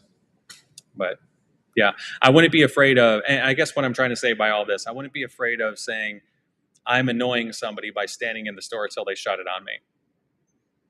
Like I wouldn't be afraid of that, because sometimes that's what you have to do in life. You have to stand on that door, and sometimes when they shut it on you, you sit there and you wait until they open that door up again. Like some of those things in life, you just have to learn how to do. And so I would say I'm pretty good at that. I don't take no for an answer very easy, I would not say. Yeah, I mean, they do encourage and like you to be proactive about asking about training and like being hungry for that, and like don't be afraid to ask people for their time to train and learn from them, which is definitely different than like going and shadowing somebody, but yeah, it's similar for sure. Mm-hmm. What you could even do is probably record yourself, with some of those interactions. Oh no, absolutely. They encourage that as well. Like, so when I go out there on the doors, like record, and they'll give you feedback on how you're doing. That's great. Yeah, just hang out with them. How do you message that to the homeowner? Hey, do you mind if I record this video? Like, what do you say? Oh, it's not a video. Like you put it on voice memo, and then you have your phone like in your pocket or whatever. Oh, I gotcha. Yeah. Yeah. Makes sense. That's okay in some states. Yeah. Yeah, I don't know if that's allowed, but it's for training purposes only. Yeah. I think one of the I was going to mention this about failures too, or where I've crossed the line, and I'll take it into the spiritual, like a preaching or a mentorship scenarios where I've been in these sitches where what's the guy's name? He wrote the book on the differentiated leader. I think that's the title. It's an amazing book on leadership, but he's got a line in there that says people can't hear you unless they're walking towards you. So it's big on this rapport relationship, because you can't broadcast something if they're not interested, which I used a lot in coaching in the coffee gig. But in like you're mentoring a small group or something, and what the answer is for I was in, this has happened. Well, so I'm in guys my age in their 40s, and you're doing this men's small group, and like, talking about their marriage and their work and their parenting kids, and what the issue is, and you say it and they receive it. And then the next month you're saying the same thing and they're acting like they're receiving, but they're not doing the thing to affect the change that you keep talking about and praying about, and they agree, but then they don't actually act on it. And then it comes to this point where I can tell you what to do and I can lead the horse to water, but you have to do it, and you're not doing this because you don't want to. There comes a point where I push and I keep trying to force it, and then the relationship goes sour, versus the don't cast your pearls to pigs thing. Like, I can tell you all the wisdom in the world, but you're going to have to do it. You're ignoring me. I'm not putting myself in this position anymore. Time to walk away. When you're ready to talk for real, give me a ring.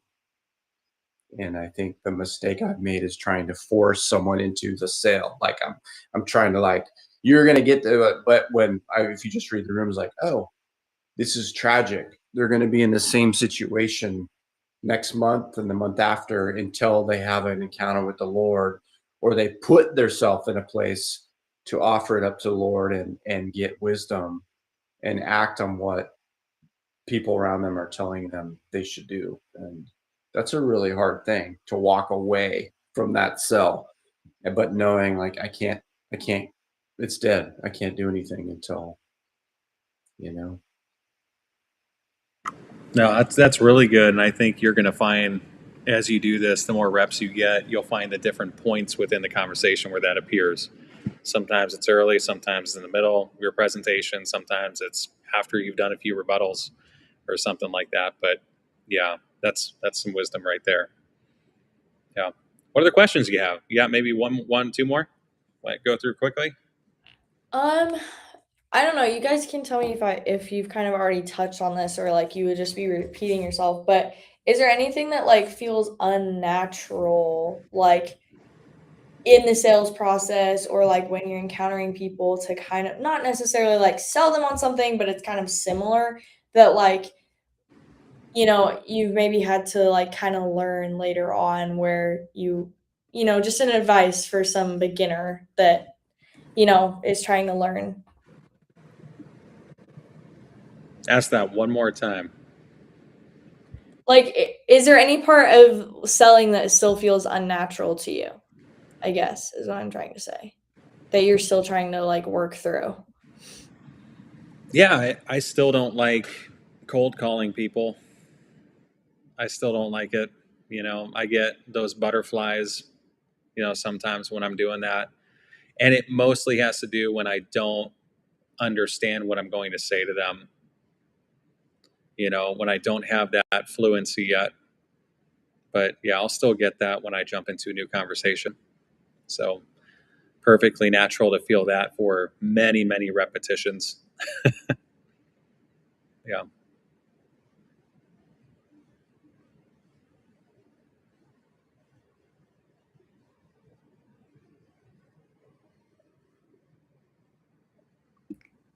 Dad, do you have an answer?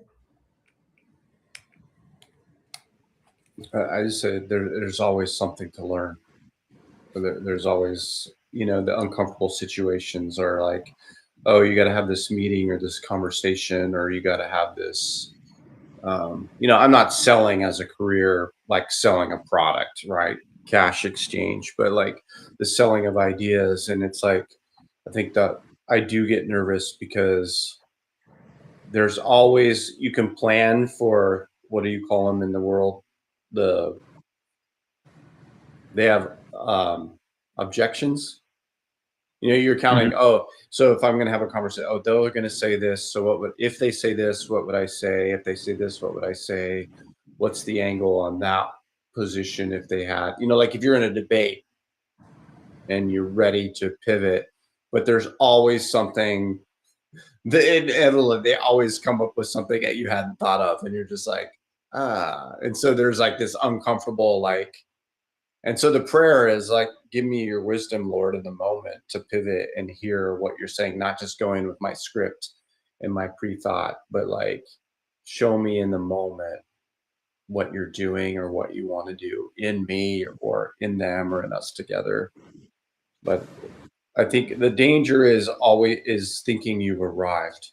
There's always going to be something to learn or a new experience. So Yeah. There's always a new angle on something.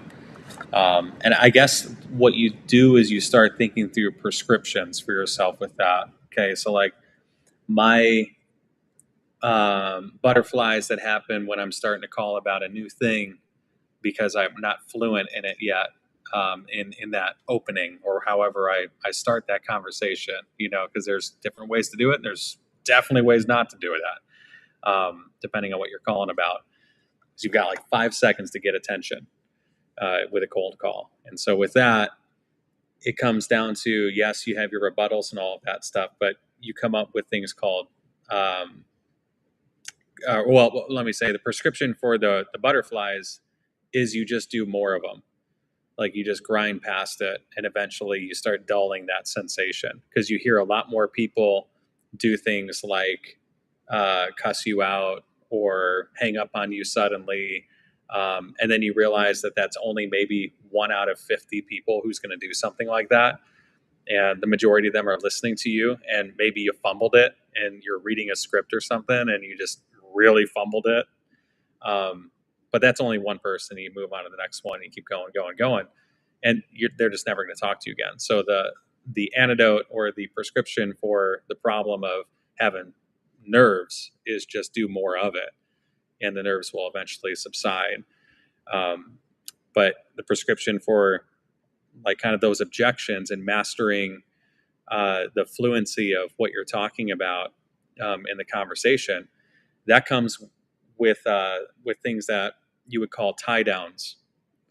So before an objection becomes an objection, you learn ahead of the conversation how to tie down that objection before it even arrives. And so, for instance, if somebody is going to ask, or if somebody's going to say, I don't have money for this, you learn a way to tie down that argument ahead of time by saying something like, and I know people just don't really have a lot of money these days with the economy the way that it is. This is just something we all have to deal with, like we're all going to die at some point. And so just trying to figure out where that money is going to go is really important. And so what you're trying to do is, I already know what you're going to say at some point in this conversation, but I'm going to give you a really good reason of why that objection doesn't matter, because I'm tying it down ahead. And that's a poor example of that. That's not really a good tie down, but you get the point. You bring it up ahead of time. And so once you start figuring those things out in the conversation as you become more fluent, fluency is the cure for handling objections. And those tie downs are part of that fluent nature of how you would work with that. And so it's really asking yourself the question at the end of the day, when you sit down and you finish your work, then you know your numbers. Say, I knocked on 50 doors today. I had 5 people out of those 50 who were responsive. I had 3 of them say, call me back. I had 2 of them turn into a sale. So I know that tomorrow I can maybe do the same thing. 50 people, here's the results. And now after a few weeks, you'll start changing your average of those numbers. So that's a really important thing to write down and know really intimately well. And as you grow in fluency, that's going to grow. It's the idea. Your success ratio with that. But then the other thing, and it helps you stay realistic too and humble, right? Like that you're going to get a lot of people who say no. And so it helps you prepare for that. But then the other things that you ask yourself are, what are the things that worked well today? What are the things that didn't work well today? And you jot those things down while they're fresh in your mind. I said this thing and people just get it when I say it this way. So I'm going to write that phrase down. And that's going to help you, like when you're even going on your own adventures and launching businesses and stuff. Half of it's just trying to say it the way other people hear it. That's all you're really doing. I have this idea, but I can't communicate it. That's it. And until you'd say it a million times, different people in different ways, you finally find the right way to say it and it sticks. And then you write that thing down and you work it and work it and work it until the people more than likely are going to understand what you're communicating at that point. And that's just part of that everyday exercise of, okay, I get up in the day, I do my morning routine, I go out, I do all the work, I come down and I brain dump it out. I get everything down on paper, and then I try to pick up the next day and start from there and try to do one thing better today. Just one thing. Maybe it's just that one phrase that I learned yesterday that worked. I'm just going to inject that wherever I can and see how that works. I'm going to try to get maybe just one more person to say yes today than said yes yesterday. And you just work on one thing at a time. But yeah, I don't know. Those are my thoughts on that kind of stuff. I'm rolling in areas that you're not asking about. But Noella, you got maybe one last question for us, or any last thoughts as we start wrapping this up? I feel like everything you're saying is pretty in agreement with like what I've been learning, which I think is probably a good sign. I don't know. I guess this is an interesting maybe question. What's your biggest or best working pattern interrupt, like for the first few seconds? Like the first 5, 10, 12 seconds, like they're the most important part of the conversation because it sets the mood, it sets the tone. So like, what do you do or what do you say what's your body language like, or if you're on the phone, like what does that look like? That's a good question. I'm trying to remember my in-person stuff because on the phone it's very different. And in sales for insurance, even I was working with this one company that had a completely opposite style of another company that were selling the same thing. One of them was just very. They said, "Be as cold as you possibly can." So you want to be as business-like as possible. I'm just calling on this routine thing. This is just how it is. Matter of fact. And so you had to practice that way of like disconnecting. It wasn't like, "Hi, how's it going?" Wear a smile on your face while you're on the phone, which was what the other company was. But this other one was like, no, like literally get depressed and then start calling people, which was so rough to like get in that headspace before you're calling people.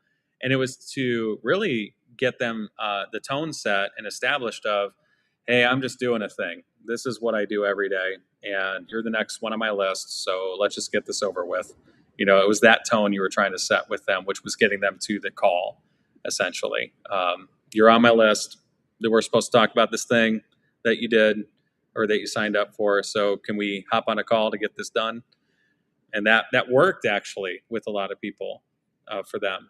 But then the other one, you were more working with like union people, and union people hate being hassled about insurance because they're hassled about it nonstop. And so, I was from Chicago, so I was blue collar. I was a union guy as well at one point working for a concrete company, and you hate it. You hate these guys calling you all the time.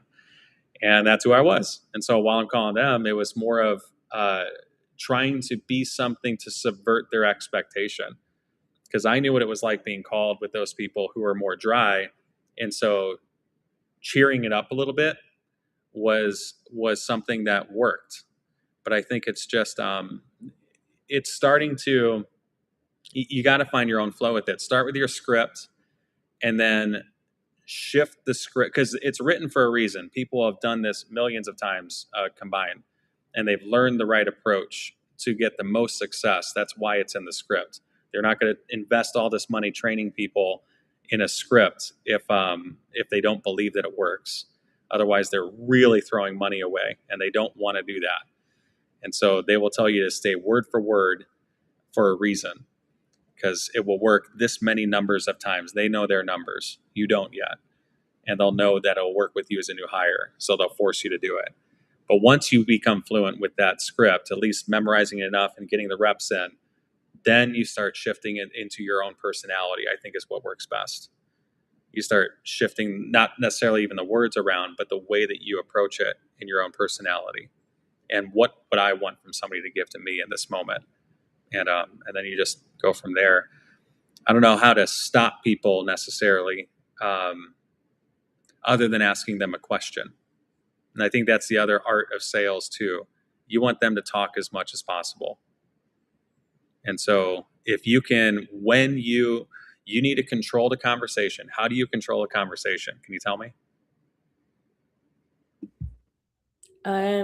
Well, they would say by talking confidently, having down tones, like you're in control, like their porch is your office is what they say, like they're stepping into your zone, so you know what you're talking about yourself. So what's a porch? Just like where you're standing, like the place where you're communicating. Okay. And when you communicate, are you trying to, what are you trying to accomplish when you're communicating with them on that porch?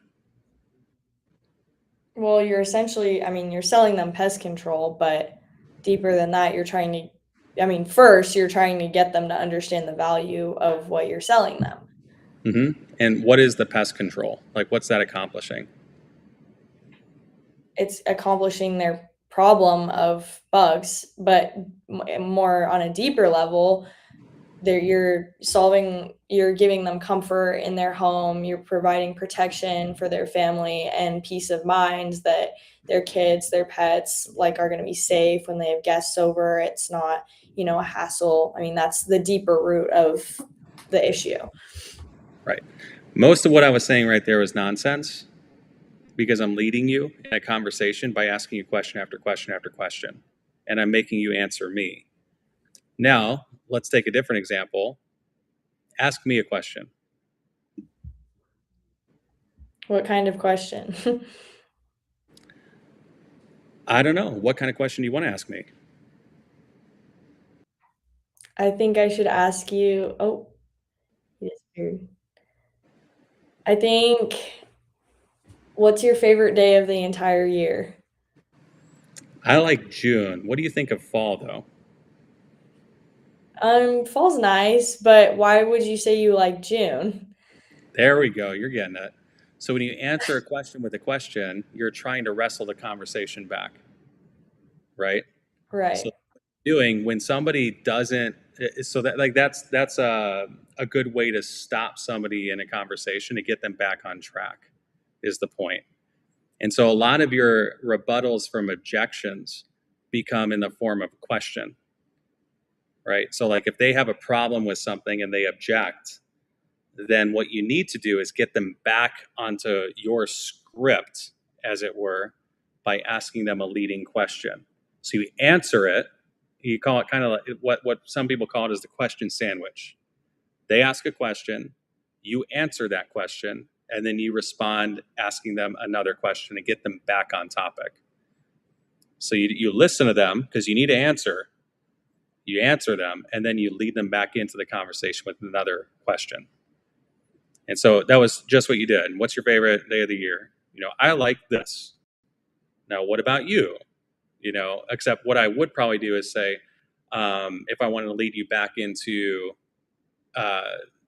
bugs, or pest control, so I would say, man, I love June 21st, but I find there's tons of bugs going around that time of year. Like, what's your experience when it comes to bugs in June? And I try to get them back into that topic and that thought process and see if they just answer the question, because now I'm in control again. And so that's how you would stop somebody in the middle of a line of thought, is you would interrupt by asking them a question, because it's also listening to them and actively listening. And people love to talk, and so you let them do that, because then you learn more about them, and then you learn how to communicate with them well to steer them towards something that may or may not be a good fit. If it's not a good fit, you'll learn that pretty quickly. And that's okay, because then you can be like, I don't think this is going to work out.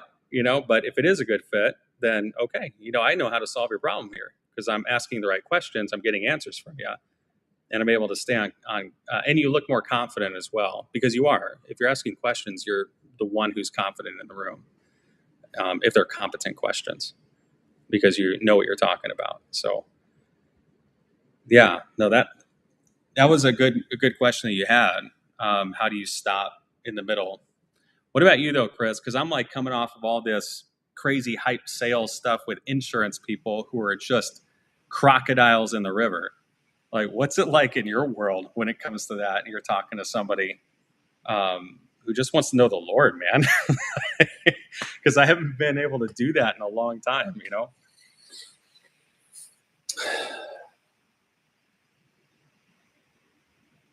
I think it's I don't know if I would say the word always, but I will say it. It's always a coming under, not a talking down to. So however you want to call it, like, I'm here to serve, I'm here to help. What do you need? Like, the questions are really good, not asking yes or no questions, right? But like you keeping the fire and the relational, you're stoking the conversation and the relational rapport.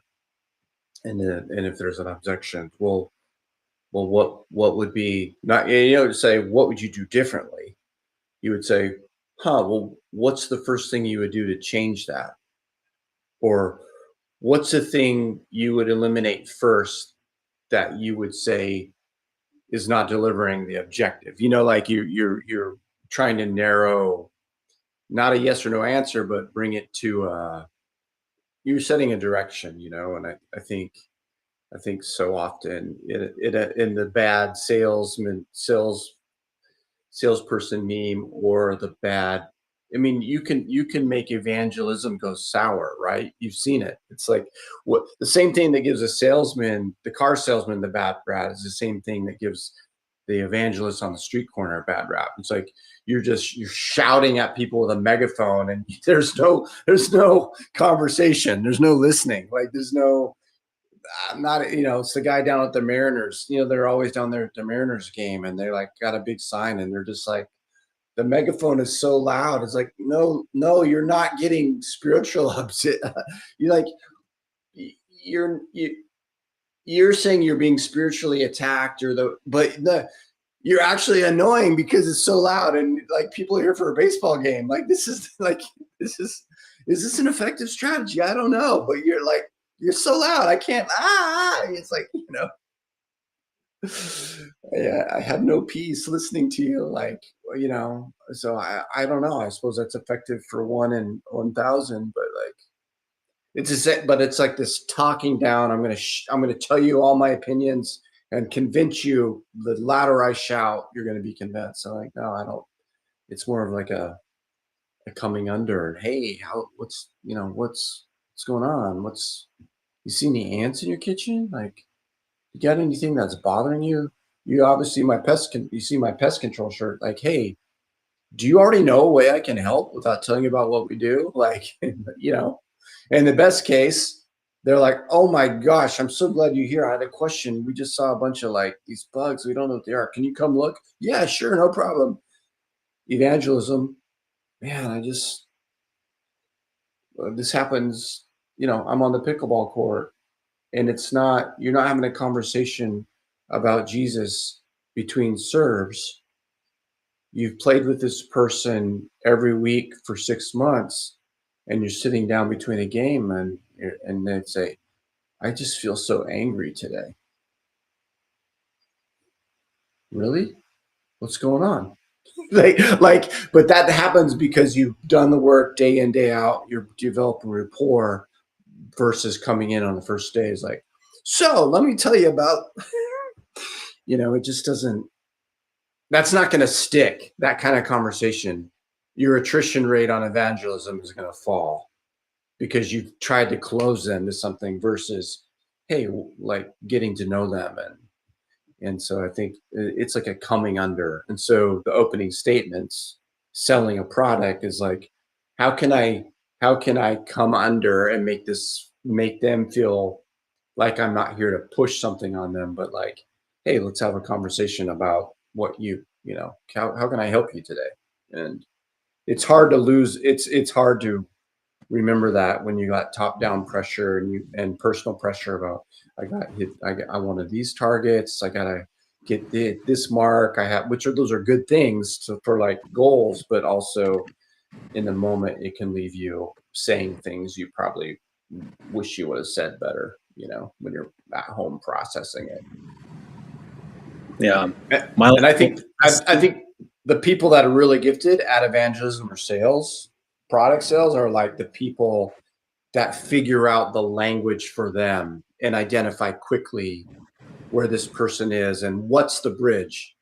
Am I throwing down a 2x4 over a creek, or are we building like a trust system? Like, how far how big is the gap? Yeah. One of the things I've had to talk to our executives about constantly is you should try to say as little as possible when it comes to details.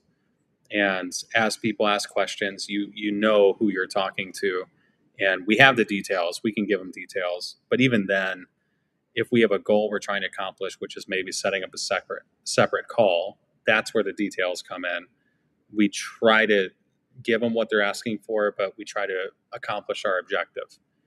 And so how do we stay as macro as we can in those first calls or those first contacts where those aren't important, or the opening salvo, maybe, because maybe you got to give the details later on in your pitch or whatever presentation. But yeah, how do you get to know this person right in front of you right now enough to know that, what am I building for them? As we're finishing this out, the title of this was, selling without selling out, and this whole evangelistic approach. Like, how do we in a Christian mindset approach sales. And I think that, Chris, you said it earlier, but I mean, I've been in the ministry for a really long time, and I realized that's all that ministry life really is sales. Like, that's all it really is. Yep. And once I realized that, it was helpful to say, oh, I've been doing this for a really long time. People really don't want God a lot of times in their life. And some people really need him. And I've learned how to communicate with them in different ways where they find him. And it's beautiful, but it only comes out of a couple of different things. And it's because I love God enough to learn more about him to become as fluent as I can when I'm in those conversations with people, having an answer for the different questions that are asked. So that's number one. I love him enough to do that, to become fluent, or as much as I can be. And I will never stop growing in that either. And you talked about that as well. So that humility in there. But the other thing is I love the person I'm talking to enough to share what I know, even if it's a little messy. I'm not scared to shy. I'm not going to shy away from it. I'm going to tell them the truth, and I'm going to present it to them as best I know how, and then I'll try to learn how to do that better the next time that I talk to that person. I love God and I love people, and so that's how evangelism works. That's how sales should work as well. How do you sell something without selling out? Well, first, you love God, you identify with him, and that's how your motives will be mastered and owned. He's the master, and so I'm going to represent him well in all that I do and say. And then I love the person in front of me, regardless of who they are, what day they're having, or whatever. And so with that heart posture, I'm going to go into that conversation and say, okay, how do I be like Jesus here and serve you well with what information I have? And I think that's how I would answer, how do we sell without selling out? What would you say to that, Chris? Answering the question on the title. Well, there's an integrity question there for sure. Like man, just being in a place where you're maintaining your integrity, even when it gets hard and you're in a down cycle of no sales, not sacrificing the integrity part, and don't give up. Nothing's worth trading your spiritual life. No amount of money, no amount of sales, and yeah. But I think it's a both and. You can have integrity and a highly relational relationship with the Lord and developing Holy Spirit discernment and knock sales out of the park. I mean, it would seem like if the Holy Spirit's the teacher of all things, he can teach you how to make a sale. But I'm betting it comes down to relationship. Yeah. That's good. All right, Noella, I'm going to pray for you and just pray for what you're going on the journey of. It's exciting. Learning new skills. Going to come back in the fall and teach us a bunch of stuff, because I'm not in the door-to-door anymore, and I don't sell toilet paper to random people anymore. And so I'm excited to hear the tips that you get in that when you come back. But thank you so much. I just want to stop and just say thank you so much for everything that you've been doing for this live stream since you jumped on. And it just doesn't go unnoticed. You're just so thoughtful with it, and you're asking the right questions, and you're trying to constantly to push in a way to where this can become a better thing and a better space for people. And so I want to thank you for that. And I'm excited to see where both of these things start landing in the future when you come on back. And so, yeah, can I pray for you? Yes, that would be amazing. Thank you so much. Yeah. And I am grateful that you have taught me and that you're allowing me to do this. I believe in what you're doing. I believe in what my dad's doing, and I think it's going to be great. So I'm grateful to be part. All right. Thank you. Let's pray. Heavenly Father, we just want to thank you so much for today. I want to thank you for Noella. I want to thank you for Chris. Thank you for Jason, who hopped on here as well. And I especially just want to Just pray over Noella as she goes out into the field right now, Father, and she's going to go learn new skills that you are helping her develop for a reason. I pray that she would just enjoy her time doing that, enjoy the good, enjoy the bad, and just that anything that she does would prosper because she's doing it from a heart posture of just loving you. And so, Father, I pray that she would be strong in that environment where it's hustle, hustle, hustle. That's okay. We see plenty of people in the Bible hustle. But Father, we also pray that you would give her rest as well, that she would always carry that with her because of your Holy Spirit, because of the veil that was torn. She is always able to take a Sabbath, a Shabbat, and just sit down and rest. And I pray that she would find the balance in what she's about to go into. And so would you guard her? Would you protect her from all the doors she's about to knock on? There's all sorts of people out there. I pray that you would just go before her and that you would pave the way for conversations, that you would protect her with your angels, Father, and you would not let any evil happen around her. Just protect her really well, Father. And I pray that she would learn how to discern your spirit, how to hear your voice more clearly, and that she would obey and practice that every single day while she's over there. And I also pray that she be a light to her employees, her fellow employees around her, the people that she walks up to the door of, that you would just use her in mighty ways for your kingdom. We love you, Father. We pray all of this in the name of Jesus and for his glory. Amen.